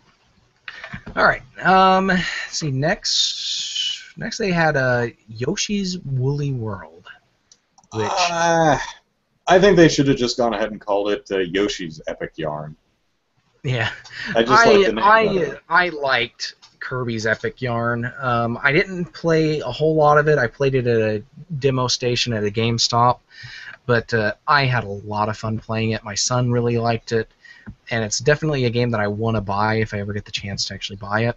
And Yoshi's Woolly World just makes me have those fond memories again, and makes me want to cuddle Yoshi. And, Oh, they really yeah. need to make some little knitted plushy Yoshis and sell them, because those Amiibos. I wouldn't buy one, but those Yoshi I'm sure they'll have Amiibos. yeah, but I mean an actual plush doll that's actually made Well, out of yeah, yarn.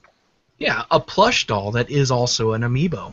But of course, maybe you could get a Well, Yoshi amiibo and just pop the chip out and stick it inside your Yoshi plushie. there you go. Yeah.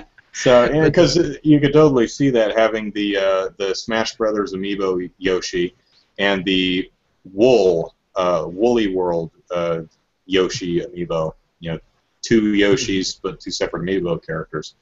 yeah, That's a 2015 game.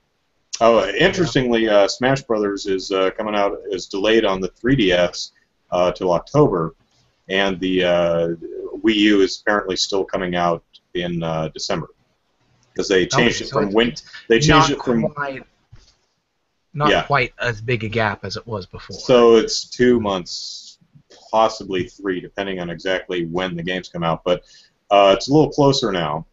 Um, Wii U, and they changed it from winter 2014 to holiday 2014, so that means somewhere around Christmas. And in an interview, Nintendo did say that the reason they're staggering the release is because they're concentrating QA efforts on the 3DS, and then they're moving the QA team to Wii U. That's just how they're QAing the games. So, Cool. okay, All right. I'll buy that. I am All kind right. of just. I have a feeling I'm actually getting the sense now that Nintendo thinks Smash Brothers on the 3DS is actually going to be a hard sell. I'm getting that impression because it's coming out first on the 3DS. It's got a lot of exclusive modes.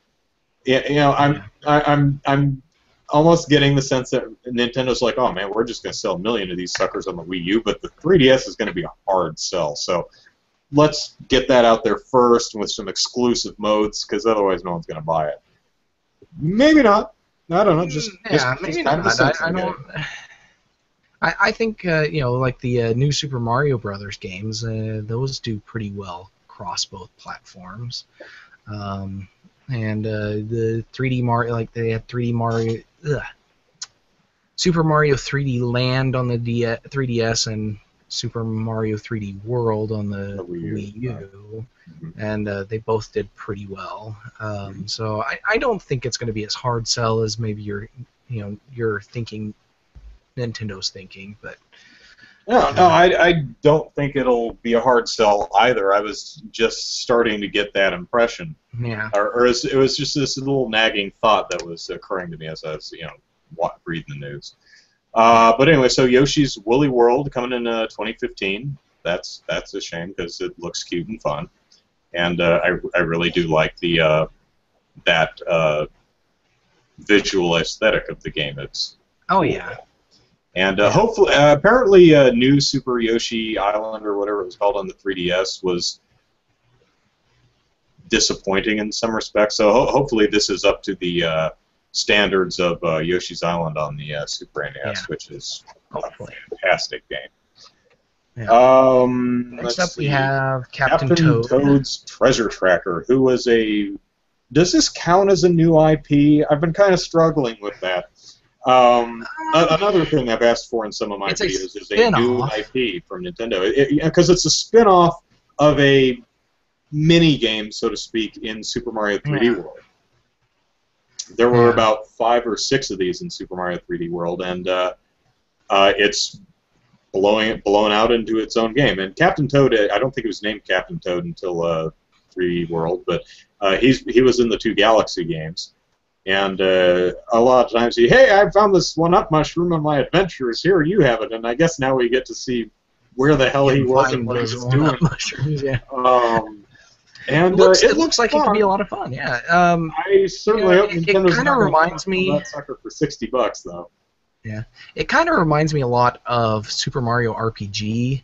Just the way the world is set up and you kind of explore things, because it's like you're because they were showing kind of a 3D landscape where you're exploring tunnels and stuff, and you get that kind of stuff going on in Super Mario RPG as well, where it's like you're exploring this tunnel, trying to find the right spot to jump up to find your secret question mark block. Mm-hmm. So I can see a lot of that. It just kind of has. It just reminded me of that. I don't know if it's going to play exactly the same way as I'm imagining, but it might actually play better. So. Yeah, so that's definitely a good game. After seeing Toad get his own game, I have to ask, is Mallow or Geno from Super Mario RPG going to get their own game? No. Because Geno deserves a game. Mallow, you can kind of say he gets his own game because he's kind of a Kirby spoof. I don't know. The character in Pushmo actually looks a bit like Mallow. Yeah. Oh, the Pushmo World is actually a game, another eShop game, but it's a game that comes out, I think, June 19th. Mm-hmm. For what it's worth. I don't remember. Still not a whole hell of a lot to play between now and Hyrule Warriors. Yeah. But let's see. But Peach did get her own game at one point, but apparently it wasn't very good. But who? But Peach, Princess Peach. Oh, the Princess Peach game. Yeah. Yeah. I don't know. I never played it, so I never played it either. But I just remember that her power-ups were based off of emotion. Yep. So she would get angry, she would cry, she would be happy, and something or other. So. Yeah. So the Captain Toad Treasure Tracker comes out at the end of the year, I believe, December or holiday. I think it was pegged as. Yep. And then we had another sketch, and Peach donut blocked Bowser, which was really funny. Yeah, I kind of deserve that. Oh. That was fun. And let's see. And sorry about kidnapping you 80 plus times. It was cool to have that last donut. Yeah, that was good. That was good stuff. And then we had Zelda. Was this the Hyrule Warriors, or was this the... No, this was Zelda Wii U, I believe. Okay, so this was the one that they had the flowy grass for a little while, and then Link rode off on Epona. Yeah, they had Aonuma, I think, was sitting in front of the background saying that, we want a less linear adventure. You want to be able to open world, see everything, go wherever, and you see a village. You want to be able to approach it when you want and from whatever direction you want. And I was looking in the background. I'm like, there's like a sheep herder over there herding some sheep, and has a little, kind of Chinese style hat. I was picking out the details. I'm like, oh, that's so cool. And then Link. Now, this is kind of one of those trailers that doesn't show you anything about gameplay, but it's not really meant to. Again, it's a franchise we know. We know how Zelda plays, and Aonuma did talk a lot about his design philosophy heading into the game, which kind of gets your imagination running. But the game was, or the presentation was really more meant to show off the look they're going for and the feel of what they're going for, and in that regard, I think they very much succeeded, because it's really a very gorgeous looking title. Although it is kind of funny that back in E3 2000-2001, when the GameCube was coming out, they showed this awesome realistic Zelda fight between Link and Ganon, and they're locking swords, and Legend of Zelda, and then the next year comes up and they had Toon Link, and people are like, what? What the hell, man? And so last year, or the year before, we had that Zelda tech demo, which was, ultra realistic Link as fighting the big spider thing, and it looks so cool. And then we get here, it's like, it's cartoon Zelda again. It's Bishojo Link. What the hell? Yeah. So anyway, you have Link on a horse running around away from this incredibly fast laser spitting monster thing that's blowing up trees and stuff, and Link's like, screw this, I'm out! And then running away on the horse and tries to cross a bridge, but the little tentacle monster thing busts up the bridge. And so Link pulls off his hood, and he's wearing a lot of scarves and hoods and stuff now. It's weird. Yeah. and starts firing some arrows. Doesn't have a sword, just has bow and arrow, and pulls out one arrow. And if you remember Hawkeye in the Avengers, he had that like little control thing that he used to cycle the arrows around so he could pick which arrow he was using.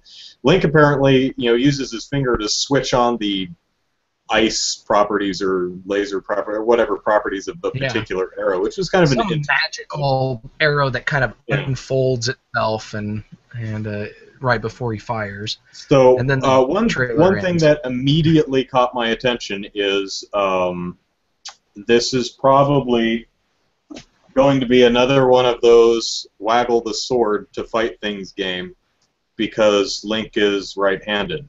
You can tell by the way he's holding the, because he's firing. He's firing right-handed.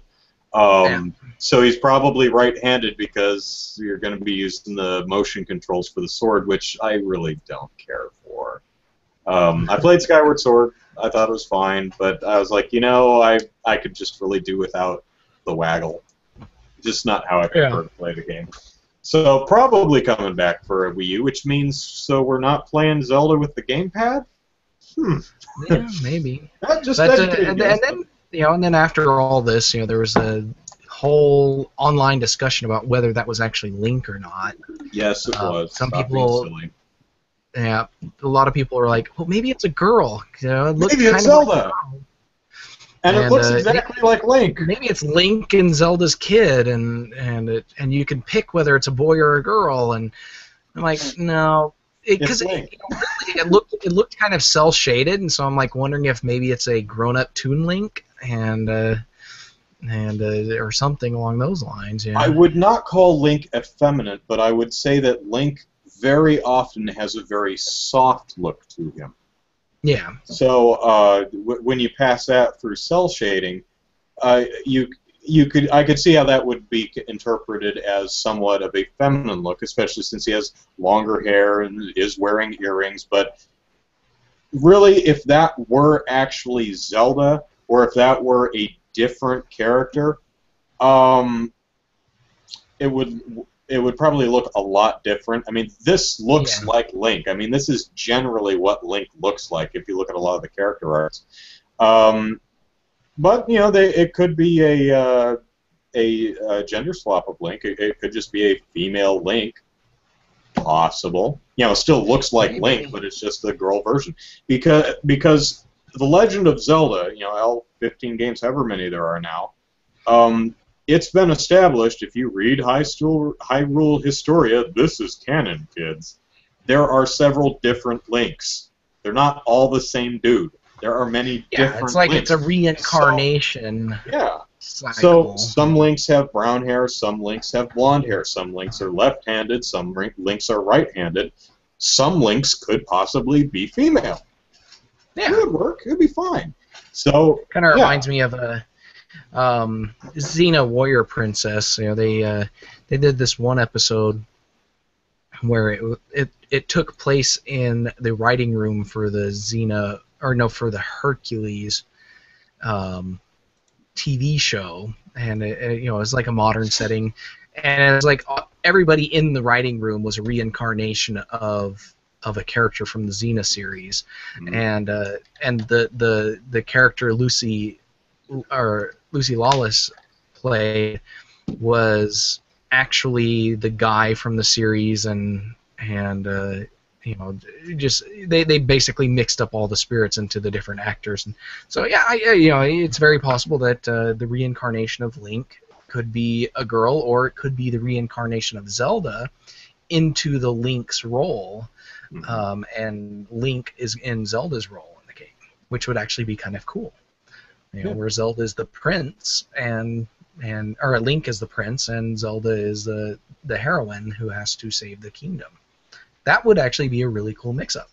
Yeah, that would be cool. One of the predictions I had on my predictions video was they were going to do separate quests. One following Link and one following Zelda. Kind of like what they did in Resident Evil 2 with a Scenario A, Scenario B. Leon was off doing one thing, and then Claire was off doing another. and you Yeah. played through each character, and you saw what each one was doing. Yeah. In Skyward Sword, Link was constantly running into Zelda and Impa, and they were always, you'd run into them, and they were doing their own stuff. They were like on their own quest, and I was playing them, thinking, I want to play their quest. I want to see what they were doing while I was wandering around doing whatever I'm doing. So, we'll see if anything like that happens. Well, like Breath of Fire 4 did a similar thing where you actually half the game was you playing Ryu and his ragtag team of characters, and the other half of the game was you playing the actual end boss and his, it released from whatever spiritual prison he was in till you actually met Ryu and you had the final confrontation. So that was a really fun game just for that aspect, and there really needs to be more games like that, because it would be cool. Because Kingdom Hearts, let's see, Kingdom Hearts, I forget which one it is.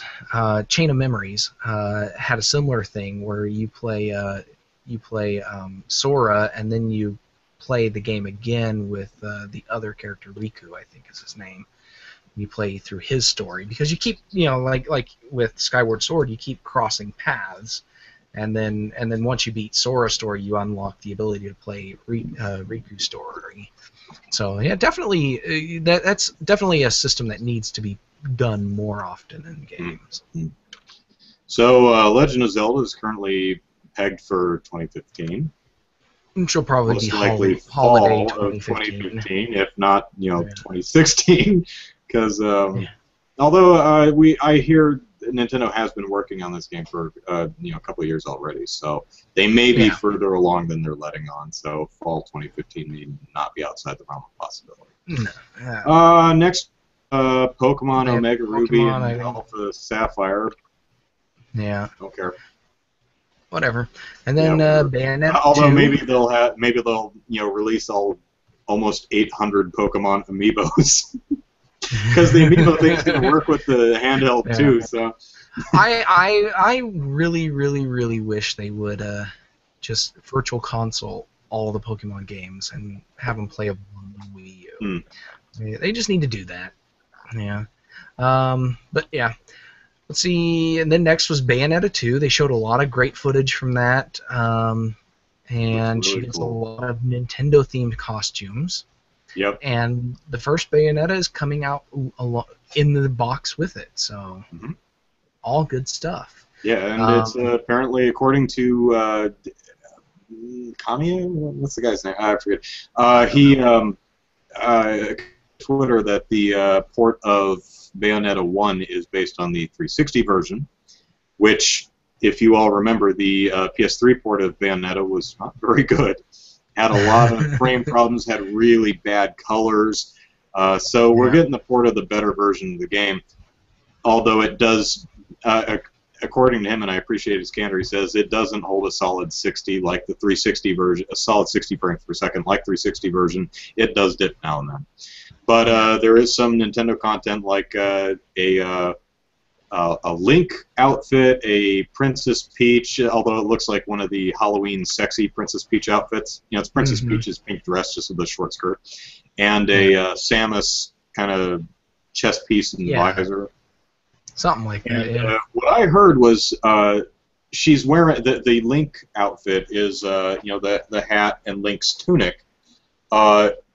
Platinum originally had an undershirt under the tunic, and Nintendo said, "Go ahead and get rid of the undershirt. It seems more appropriate. It just seems more appropriate for Bayonetta's character. It seems like she would not be wearing an undershirt under the tunic." And they're like, "Yeah, you're right." So you're the boss.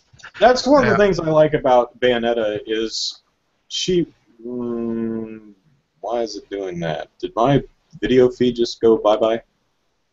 No, I still got you. Oh, there we go. Okay, yeah, I just had something flashing at me there for a sec. It's one thing I like about Bayonetta is she's, being overtly sexual is intrinsic to her character, at least as far as I understand it from what I've seen of the Bayonetta series. That's who she is and how she chooses to be. and it's And something there are she women out uses there to that her are like advantage. that. Well, Yeah. absolutely. But Yeah. the thing that the trap the industry falls into is that not every woman is like that.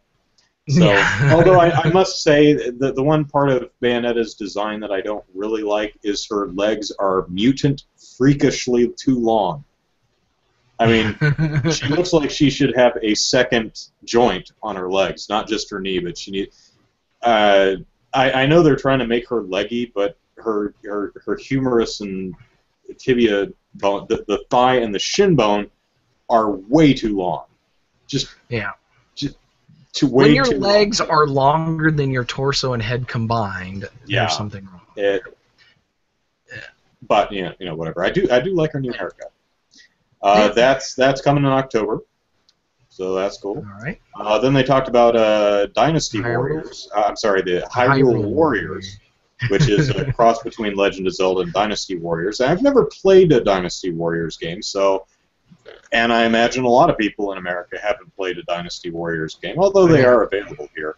I think Legend of Zelda is a great way to get them to try it. I don't know how well it's going to work, but certainly. Because that's really what they talked about that a lot, was like, they want, the goal is to get Dynasty Warrior players interested in Legend of Zelda and Legend of Zelda players interested in Dynasty Warriors. It's kind of a, it would be great for those two communities to meld together. Yeah. So, and it looks like looks cool. I mean, it looks like more than just mindlessly smacking things. And they're gonna have tons of playable characters: Impa, Zelda, Link, and maybe Tingle. Maybe Tingle. That's one of my predictions. But Link, Zelda, the ones announced so far: Link, Zelda, Midna, and Impa. The character select screen had 9 slots, which is a lot less than I would expect from a Dynasty Warriors Sheik game. will be a playable character, even though that's technically Zelda. That's tough because that is Zelda. Maybe it's an alternate costume. I don't know. Hard to say. I don't know. But I would, what characters? Because Smash Brothers now has Sheik and Zelda as separate characters, isn't it? Rather than yes. costumes. Mm-hmm. So maybe I would imagine Ganon is probably, or Ganondorf is going to be a playable character. I would imagine probably a Goron, a Zora, maybe Princess Ruda from Ocarina of Time, and I can't remember any of the specific Goron characters. The old man. Yeah, maybe Saria, your little elf friend from the opening village in Ocarina of Time. I'm just thinking they should make the old man from the very first Zelda. That first game the first cave you come across. It's dangerous to go alone. Take this. He should be a playable character. You should be able to play a Re-Dead. Yeah. Let's see. Maybe a Great Fairy. Yeah. The busty woman and the big leaf. Although the Great Fairy is actually in the game, so she'll probably not be a playable character. But anyway, the game looks like goofy fun, and it's got Legend of Zelda, so it can't be too bad. That one's coming September 26th, so hooray for something this year. Next to talk about Kirby and the Rainbow Curse, which looks exactly like Kirby, a DS Kirby game, the name of which I don't remember. But it looks like... This one's clay. Everything's in clay. It's got a clay aesthetic, which they use... it's the same aesthetic that... I've got something in my hair. It's the same aesthetic they used for a lot of the Pikmin 2 promotional art. And I was like, I hope the game looks like that. So maybe Pikmin 4. But in this game, you apparently use a stylus to trace a path for Kirby to roll along, which is exactly how it worked in the DS game from, gosh, I don't know, 2004, 5, 6, around there. Canvas Curse, Kirby and the Canvas Curse, I think it's called. This one's So I think so. And that one, The problem I have with this game, it looks cool. I really like that clay aesthetic, and it looks like cute Kirby fun, and I do love me my Kirby. But it looks like a game where you will be constantly playing on your screen and never looking at the TV. I don't know why you would ever look at the TV. You would kind of have to play it on the screen, which makes me wonder, why is this... I mean, thank you for more console games, but this looks like it would actually be more appropriate on the 3DS. On the 3DS. Yeah, this looks like it worked better on the 3DS. Codename Steam looks like it would work better on the Wii U. It's kind of weird. Yeah, but yeah, it's definitely a fun-looking game, and I'm just, I wonder how many more mediums they can make a Kirby game in, because they've got Kirby Epic Yarn, and then they've got this one, and so it's like, what's the next medium it will be in? Like macaroni. Macaroni, yeah, there we go. Kindergarten arts and crafts. Yeah, lots of glitter and things. That one's pegged for 2015 also. Yeah. Then we've got X, Xenoblade which was X. finally named as Xenoblade Chronicles X, which the logo doesn't make it exactly clear that that's the name, because it's got the X and then Xenoblade Chronicles in front of it. So it looks like a background element. And the X is just kind of splashed on paint. Yeah, it's not totally clear that that's part of the title, but it's actually Xenoblade Chronicles X, and it's not a sequel to Xenoblade Chronicles. So why is it called that? I don't know. Think they'll re-release Xenoblade Chronicles? Maybe pack in a port with the Wii U. That would be awesome, or at least release it as a downloadable game. GameStop managed to get more copies of the Xenoblade Chronicles game again. Yeah. I remember that controversy from a year ago where they were apparently manufacturing games on their own or something. Yeah. And then opening them up to sell them as used. Yeah. People are idiots. No, they're just collecting used games and selling them. People, stop it. Anyway, I watched a lot of what they showed in the presentation was like. They didn't show a lot in the presentation. They didn't really show any gameplay. They showed a lot of cutscene stuff. Yeah. And I wasn't interested. I'm like, I want to see gameplay. But in the Treehouse thing, they actually did 45 minutes, and they did gameplay of it. Oh, yeah. Pretty much the first 45 minutes of the game, and it looks awesome. It looks really, really fun. Yes, it does.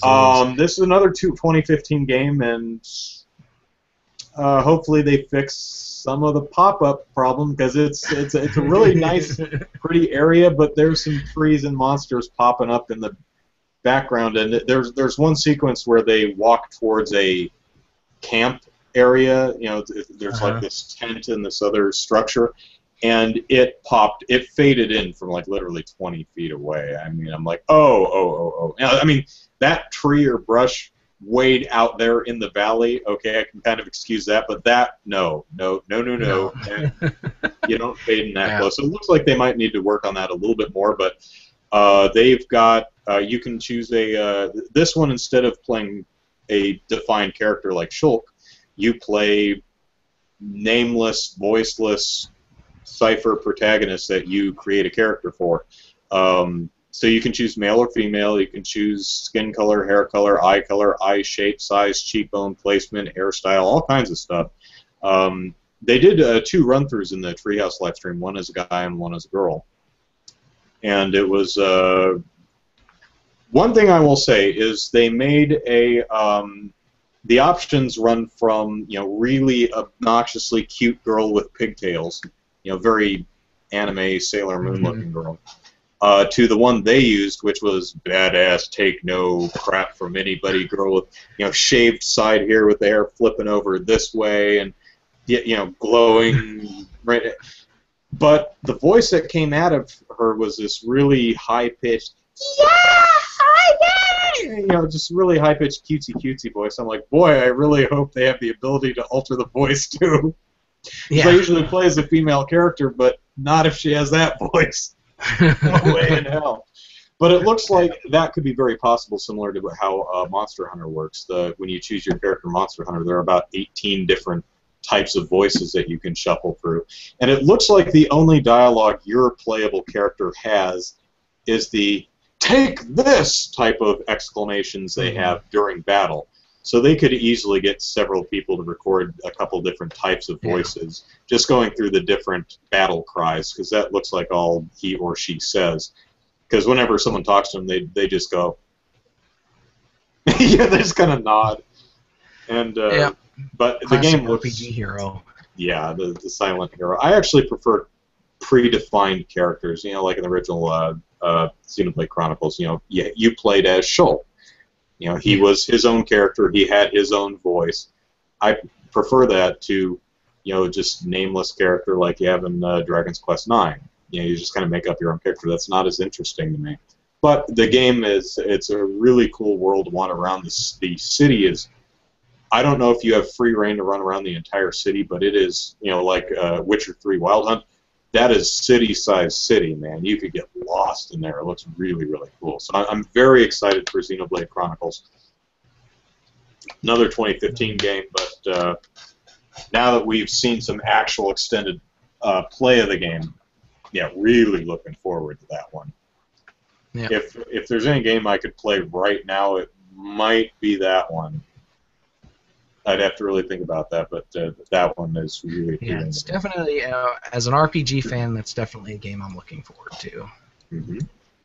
So next they talked about Mario Maker, another 2015 game, which kind of surprises me. This sounds like the kind of thing that they'd be like, and you can download it in the eShop right now. Yeah, see, that would be awesome. It's like, but it's 2015. It's like, really? Did you just start on this yesterday? This seems like easy, but you would think it would just be a port of their level design tools, for New Super Mario Brothers. But yeah, it definitely looks like it could be fun. I would love to be able to make Mario levels, but again, it's just one of those things. It's like I rarely actually play with level editors that I get. Yeah, I'm hoping I don't have to buy the game to actually play other people's levels, because I'd be interested, because I have seen some really crazy custom fan-made levels of Super Mario stuff on YouTube, on the internet, and it's like, wow, I wish I could run through that. Mario, well, maybe as long as it's not $60, maybe I'd pick it up just for the ability to do that. And I'm pretty sure you can share your own levels and such. But the Nintendo event showed that you can do classic Super Mario Brothers style or new Super Mario Brothers style. Too. Yeah, you can switch on the fly. And from what I hear from Nintendo, there will be more than just those two style options to switch between. So if they have Super Mario 2, Super Mario Bros. 2 and 3, that would be great. Mm-hmm. Let's see, what other Super Mario World. Yeah, Super Mario World. Maybe even get a Game Boy Super Mario in there. Yeah, like a Super Mario Land look. Yeah, that'd be kind of interesting. Yep. I don't know if I would go for Land 1 or Land 2. I think probably Land 2 would look better, just because the first Super Mario Land just really didn't look all that great. No, it's actually kind of hard to see on the original Game Boy. I actually beat that game. I never owned a Game Boy either, but I think I borrowed a friend's or something. Matt Boucher from down the street, if I remember right. So then we got into Nintendo's new IP. It depends on how you're counting IP here, but Splatoon, a name it took me a full day to keep remembering. I kept going I kept trying to say Squid, but it's Splatoon, which is a third-person multiplayer online shooter game, only with Nintendo. This looks so amazingly cool. I wish I liked this style of game. I have no interest in these types of multiplayer deathmatch type games. This was but this does. Yeah, it does look really good, and when they introduced the game, I was like, wow, this is De Blob with guns instead of an ink, a sponge character guy, but yeah, it's definitely along the same lines as De Blob, but a lot more fun because instead of painting large buildings that you touch. You're actually spraying ink all over the place, and you can spray ink on top of the other player's ink and everything. And then the switching between gun-toting character and the squid character that can swim through your color ink. That is a really creative design choice right there. Not something at all I was expecting when they revealed that, because I was just like, wow, that is cool, original, and I love it. Yeah, and they've got a wonderful variety of weapons. This looks like a really, really smartly thought out game. I mean, this. I mean, the amount. I think multiplayer deathmatch type fans, as long as they're not completely turned off by bright, colorful characters or bright colors and cuteness, if they give this game a chance, I think a lot of online multiplayer fans would really, really dig this game. This looks really good as a multiplayer online shooty game. Yeah, there's a lot of tactical elements to it, because you can you use your ink to swim. Like when you're in your squid mode, you move faster, but you're also camouflaged. So if you're just sitting there in squid mode in your own ink, other players can run by you without knowing you're there, and you can like ambush them and stuff. They show that a couple of times, and it's just those are really good mechanics, and so it's definitely something that arena shooter fans would probably enjoy if they gave it a chance. So I have a feeling this is a 2015 game also. I believe so. So hopefully we get or Wii U gets the Wii U starts kicking in the installed base to actually. This could be one of those games that just snowballs at people's friends. Like, holy crap, this is amazing! You've got to try this. No, seriously, go get a Wii U and play this. I hope so. It looks really good. And another thing is that's not the only game mode. Nintendo has said, there are other modes to the game. This is just one of them. And there's rumored Nintendo did not confirm this, but it's rumored that there's also a single-player mode to this game, which would get me to buy it. So, well, it's like Blob. DeBlob is a game that's best played multiplayer, but it does have single-player modes, which is how you unlock all the maps and gameplay modes and stuff for multiplayer. Or you could just look online and download or plug in the cheat code to get them all. Yeah, I suppose. I liked DeBlob 1 and 2. I never played the multiplayer. I don't care. I'm a single-player gamer. It's just how I game. But this game, I really like the aesthetic. I like the design. I like the thought that has gone into making a truly tactical, strategy-oriented multiplayer deathmatch kind of game. Although it's more captured the territory kind of play, at least this mode, because it's not how many people you splatter or kill, it's how much it's who paints the most ground. Area is covered in your color, and and they did mention that you do get rankings on like how many enemies you take out, how many times you were taken out, stuff like that. That is tracked, but in that mode you win. Right, how the point system works, and this is another thing that's just really, really clever, is when you splatter another character, they explode in ink, and how much area they cover in ink is how many points you get. So if they only splatter a little ink, you don't get as many points, but if they splatter a huge area, you get more points. So there's a lot of how you destroy the other characters and where you destroy them or splatter them is factors into it. Also, you can by using there's a real-time map on the gamepad, and it updates with an overhead view of the map and what areas are covered in paint. So you see these colors moving in real time on the map, and you can. So it doesn't show the opposing team's characters, but you can see your opposing team's colors showing up, so you can kind of get an idea of where they are. Yeah. And you can jump either to your base or to any other character. So if you get killed and shot back to your base, you can immediately jump to the front lines, whoever's furthest forward, not have to run all the way back. Or if you're way on the other side of the map and you start noticing the other team's colors showing up at your base, you can immediately jump back. So a lot of thought. I was really, truly impressed with Nintendo's ability to make a online multiplayer shooter game, but make it totally and completely Nintendo. Yeah. And I hope people who like those types of games will give this a chance, because I have a feeling that they will really like it if they give it a chance. Yeah. So. Yeah, definitely. If you're an arena shooter fan, give it a chance and you'll love it. I'm sure of it. So, and then next, Lady Palutena from Kid Icarus, from Kid Icarus is a playable character in Smash Brothers. But I was just hoping it was a new Zelda cartoon.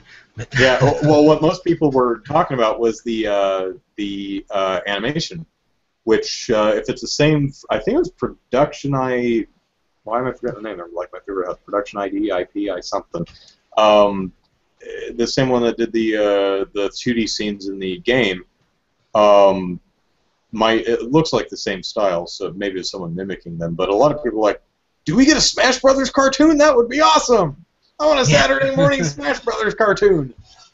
Yeah. That could be that's called that Nintendo. What, a Nintendo Power cartoon or whatever that was? I forget. Captain N. Captain N. That's the Smash Brothers cartoon right there. Yeah. But yeah. So. That was it for Nintendo's show. Yeah, that was it for the main presentation. Then they had like a 15-minute Nintendo Minute where they dropped Super Mario Brothers 10 announcement. Mario Party, sorry. Mario Party 10, where the player on the gamepad gets to be Bowser.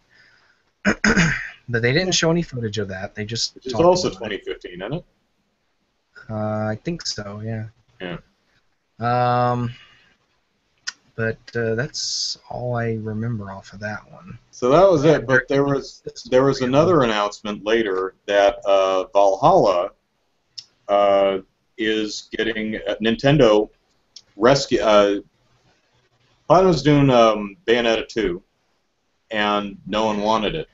So Nintendo offered to publish it, so it's now a Nintendo exclusive. The same exact thing happened with Devil's Third, which you may remember being going to be a THQ property a couple of years ago before that company went out of business and was dissolved in a pool of acid. And that game just which is why the game never ended up on my For Everything But Wii U list. It was never actually officially announced, although it was kind of suggested that it would be a PS3 360 title.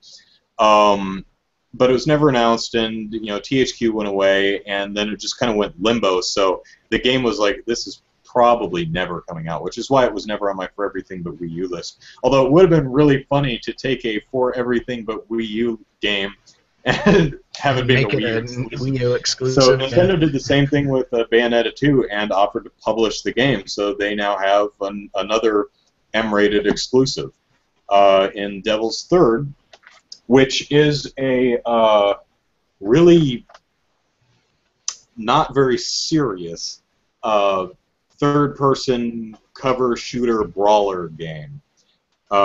You play a muscle-bound Russian, I guess his accent is, I'm not really sure, guy who wanders into the battlefield with his cigarette and no shirt and lots of tattoos that are some writing to ward off evil spirits, looks like. And wanders around shooting people or throwing machetes at them or using a sledgehammer. But it's not just a chest-high wall cover shooter. He can also climb on buildings, and there's ninjas in it. And the first trailer I saw, I was like, I appreciate Nintendo getting another exclusive and it being a mature-rated game, but this doesn't look that interesting. But they showed some story stuff, and the story stuff actually looks pretty interesting. And then they showed the multiplayer trailer, and that looks really, really cool. I mean, they've got like 12 different multiplayer modes, and some of them are really wacky. Like you have to pick up armfuls of fruit and take it to this grinder in the center of arena. Yeah, and there's another one where you're chasing around this long trail of really colorful chickens. I have no idea what you're doing, but there's clan stuff that you can do. You can join a clan or create a clan or just be a freelance agent just running around causing havoc.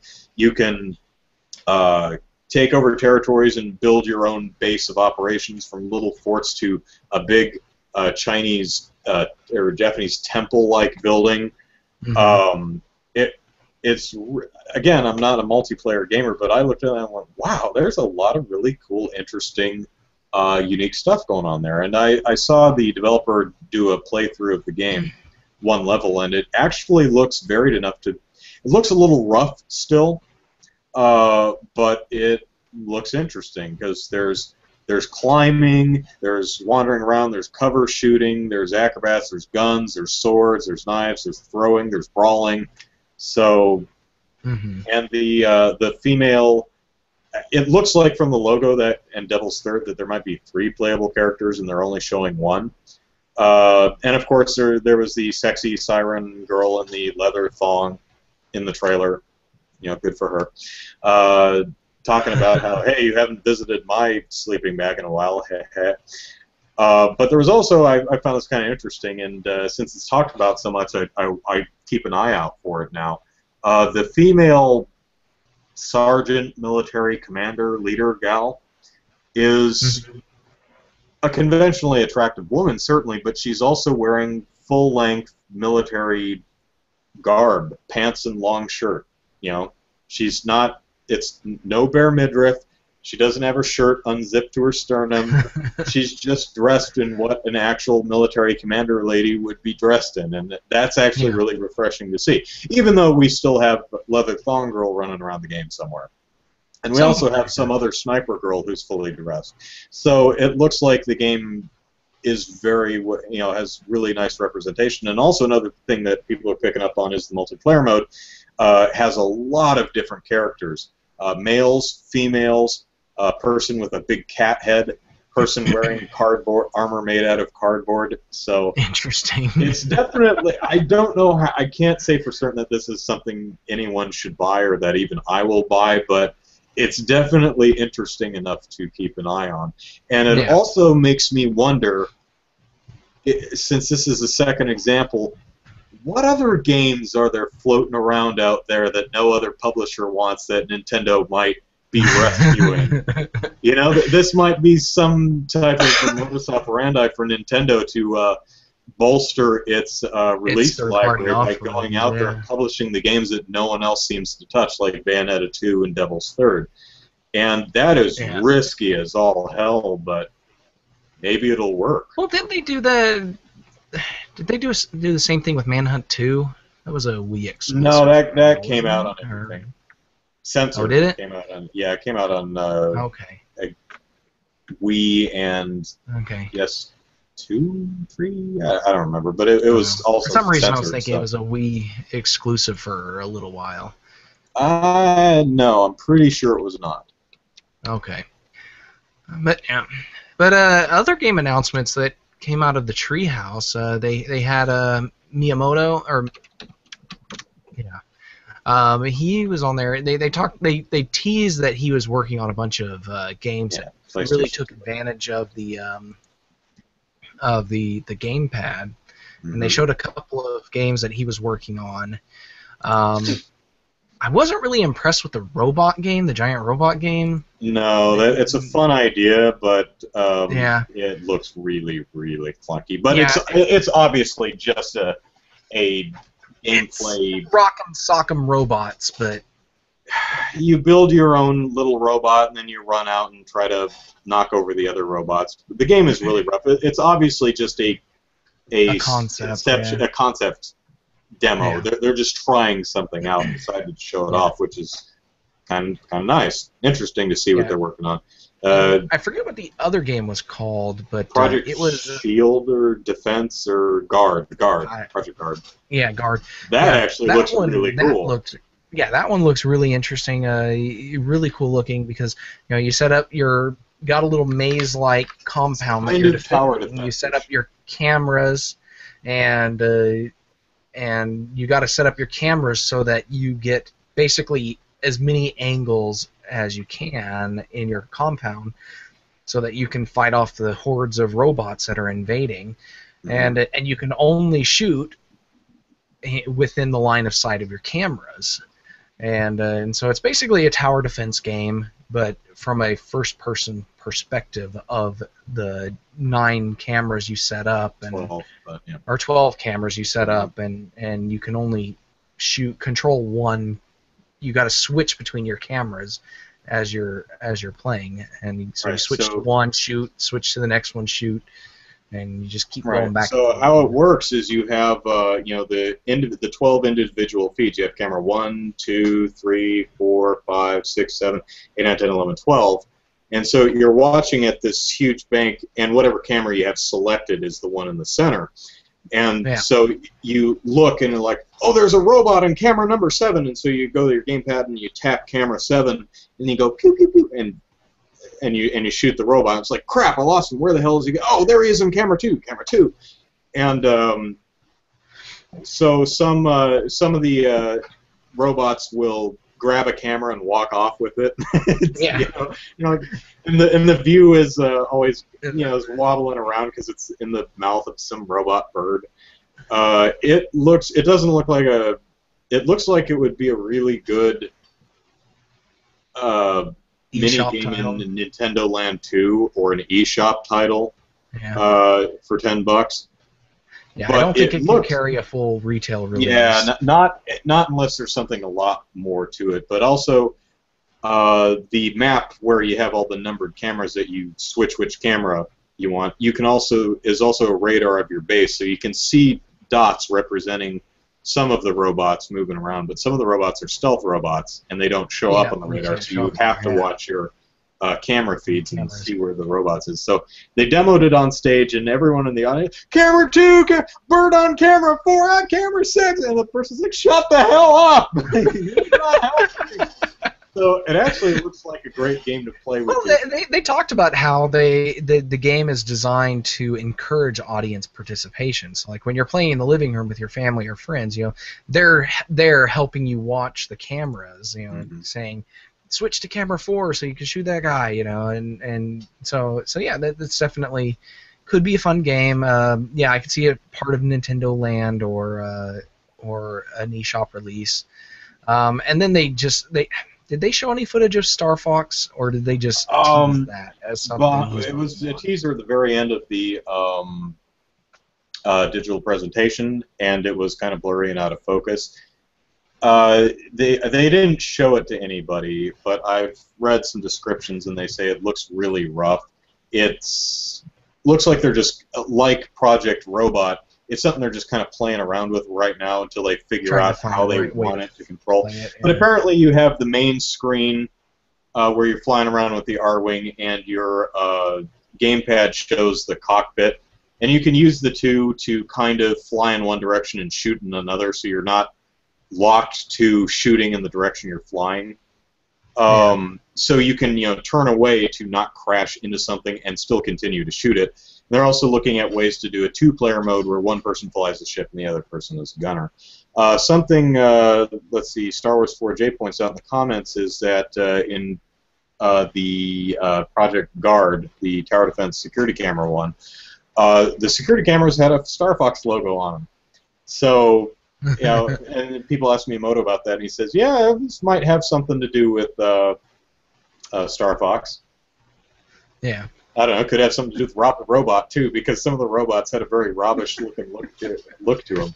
Kind of Yeah. hard to imagine that little tower Well, defense they in a Star Fox game, but yeah. who knows? Well, they did mention that one of the artists was asked to do some robot concept art, and Mm-hmm.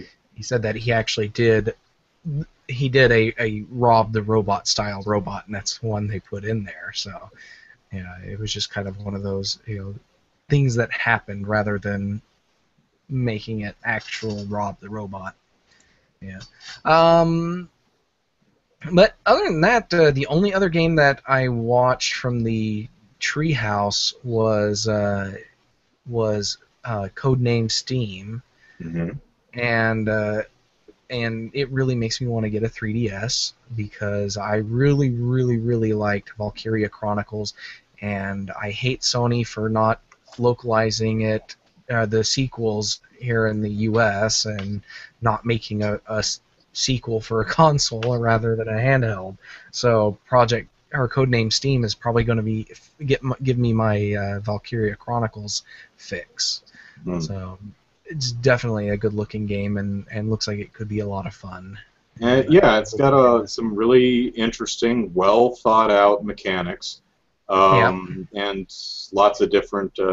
Although, they tend to. They said they weren't doing permadeath in this one, and it's from the same company that does Fire Emblem, which is kind of interesting. And they seem to kind of poo-poo permadeath and say, "Oh, that's no fun." It's like that's what makes Fire Emblem great. What are you talking about? yeah. You think that you'd at least have Yeah. hardcore mode or something like Well, it's that? like Valkyria Chronicles. You can if a soldier falls in battle, you have 3 turns to get to that soldier, and if you don't make it, then they're permadead, and they actually go to a graveyard that you can visit if they're if they die. But Nice. but if you get to them within the 3 turns, they're rescued by the medic team and evacuated, and then you can use them in the next battle. But so I that I think that's a good way of handling permadeath in a Hmm. game. Make it something that you can prevent. Uh, but yeah, but it's a 3DS game from Nintendo. Although they do Fire Emblem and it has permadeath, I can see why they decided not to do fire or permadeath Yeah. because they want you to fall in love with the characters and they don't want to punish you for making a mistake in battle and losing your favorite character. Yeah. Yeah. And I think there's only like 12 characters in the game, so if you die too much, you're kind of boned. I don't Yeah, know how many. it's like I I think lost all you 12. have. I lost 10 of my characters, and now I'm at the final boss where I only have these 2 characters that I I'm never just this actually one guy played. chucking grenades. Yeah, Fire Emblem. I think you have as many. You just get new nameless Yeah, recruits or just something recruit if some you more kill too guys. many people. Yeah. So any other games at the show catch your attention? Just in Um, E3 in general?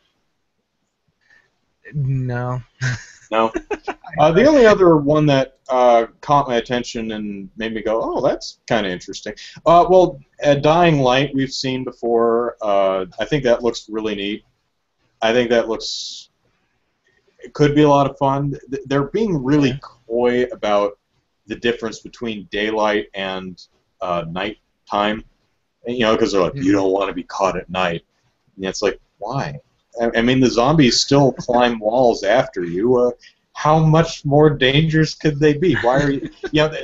And the zombies are more violent, they're faster, they're stronger. I get that, but it's like they haven't really shown us exactly why it's not a good idea to be out at night, or shown us scenarios. It's like, okay, so if it's so, why would I ever bother going out at night? I imagine it's like, you know, you can't possibly get this task done before Yeah. before darkness falls. But Before, yeah. that one looks kind of neat. I also, being a survival horror fan, what's it called? Evil Within. Another game I'm very sore about being everything but Wii U because I like me my survival horror games, and that one I'm kind of back and forth on, but it looks like it's Shinji Mikami actually. I think it's the Resident Evil guy, so it's got to be pretty cool, right? Hmm. I mean, everyone's allowed a dud, but the one that I had not heard of before E3 that really caught my attention was called Hunt Horrors of the Gilded Age, which Interesting. in the demo I saw is apparently it's a free-to-play game, but it's kind of like it reminded me a bit of Left 4 Dead, just not quite as frantic. Hmm. You play 4 characters, or you and your online buddies play 4 characters, but it takes place in sometime in the 19th century. So about the most technologically advanced thing you have would be a flamethrower, and even that's kind of pushing realism.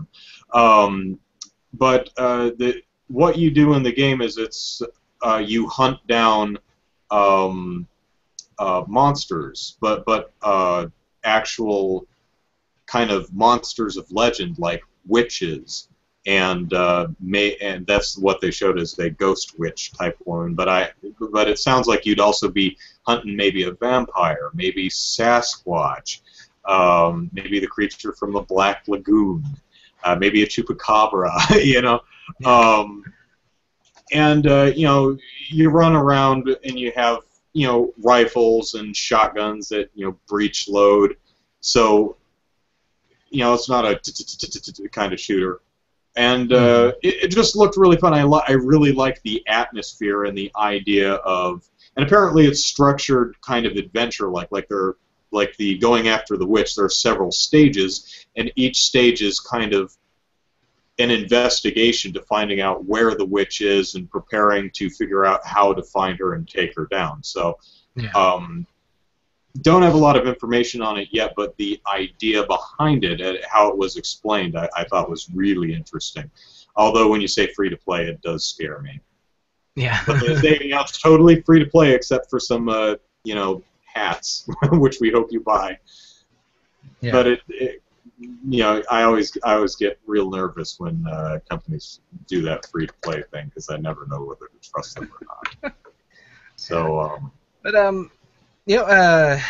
now that I think about it, this isn't strictly an E3 announcement game, but because I've been following the guys who made this, Juicy Bee Studios, they made a game called Nightmare Tower for the Ouya and stuff, and I really loved it. And they're making they're getting ready to release a new game called Toto Temple Deluxe, and they're releasing it exclusive on the Ouya. And it's going to be one of those single screen multiplayer matches, and it's basically a capture the flag game. I don't know if it's going to have other modes or anything, but you grab a goat and you get points for how long you have the goat on your head. A goat? The other player, yeah, a goat, like bah, yeah. But you grab the goat and you just kind of run around the screen trying to avoid the other players, and they try to use their jump dashes and stuff to knock you out from under the goat and grab it, and then it's a very hectic game, and it looks like it'll be a lot of fun, and it's the studio that makes it, it's a great indie studio. They have some really good ideas for games, and I'm looking forward to downloading that one and giving it a shot, or giving it a try. I don't know if it's out yet or not. I'd have to double check that, but yeah, it's definitely a game that I'm looking forward to. All right. Let's see here if that's available. And let's see here.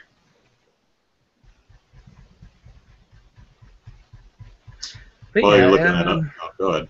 Oh, go ahead. No, I was just gonna. I was just going to say, while you're looking that up, in The Hunt, the game I was talking about, when your character dies, he, I don't know if there are female characters available or not. The four I saw were dudes. But he respawns somewhere in the level, usually trapped somewhere like hanging upside down from a tree branch, or trapped in a coffin, or trapped on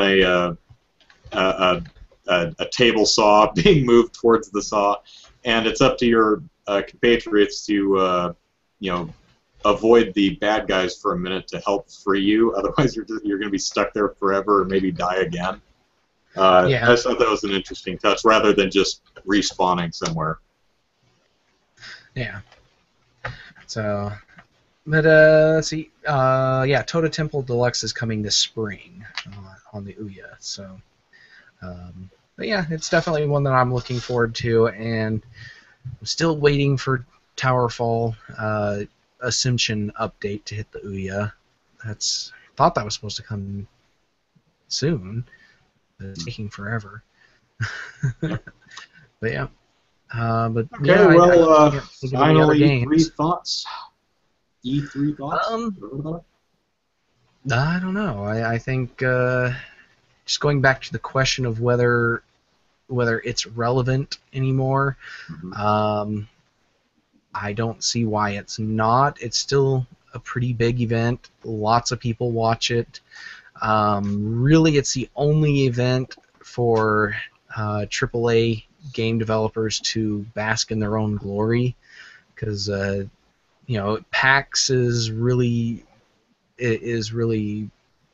taken over by indie developers and small developers, independent guys. It doesn't have a strong AAA developer uh, presence. So, E3 as a big AAA spectacle, I don't think it's going to go anywhere, and it'll stay what it is. Just wonder where they're going to move it to in 2016.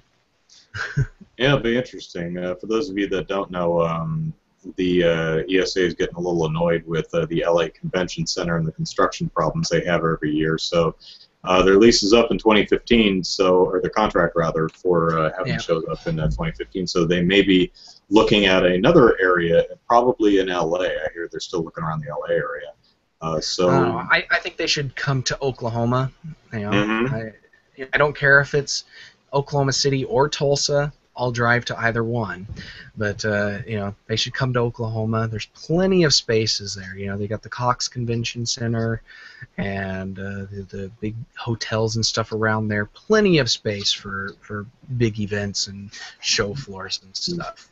So The San Diego Convention Center is, just right near my house. Lots of room there. They hold the Comic-Con there every year. I've been to E3. I don't really have it. I enjoy E3 just fine from the comfort of my own home. I don't really feel the need to go again. I think if I'm going to travel across the country for something, it's going to be GDC, the Game Developers Conference. Mm-hmm. Yeah. That's more my speed. PAX would be fun to go to, and I hear they're going to be opening, or are they doing a Texas PAX? I forget. I think they're willing to do something kind of in the middle of the U.S. because they've got the East Coast and the West Coast covered. So we'll see how that. Maybe one of these days I'll go to PAX, but yeah. Okay. Maybe as somebody with an actual booth one of these days. Sounds good. All right. Well, I think that's our show. We've been talking for 4.5 hours, which is more than we beat last year's record, which I think was just under 4. So maybe we'll do a solid 5 next year. Awesome. So, thank you everyone for watching. Those of you who are watching us live, you folks are 9 amazing. of you, according to 9 of you. I think we had 12 to 13 or so at one point, but maybe we'll do this on Twitch. Who knows? Because it would be nice to get you folks involved and have you chatting along with us rather than constantly refreshing the YouTube comment section. But that's it for us. Quickly signing off here. Andrew Eisen, E-I-S-E-N is the last name. Twitter @AndrewEisen. YouTube, type my name in, you'll find it. If you want my Facebook page, it's Andrew Eisen YouTube. So you can find all my silly videos and stuff there. So Zachary, plug your stuff. All right. You can follow me on Twitter at EasyKnight, and you can also check out DK_gaming. That's my game development work for DivineKnightGaming.com. And if you're interested in the Oklahoma game development scene, there's OK Game Devs on Twitter, and OKGameDev.com is the website for that. So check out all that. All right, that's it from us. You're listening to Super Podcast Action Committee, episode 102, the live show, the E3 edition. Super Championship Turbo. Yeah. Okay. If you want to send us email, you can send us email at superpackpodcast@gmail.com. Follow us on Twitter @superpackpodcast. Subscribe and rate us on iTunes and like us on Facebook. I'm going on vacation, so I don't know about episode 103.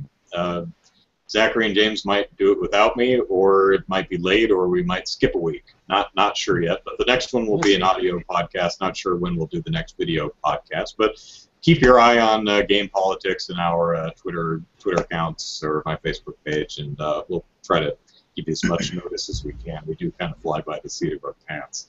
So hope you all had a wonderful E3.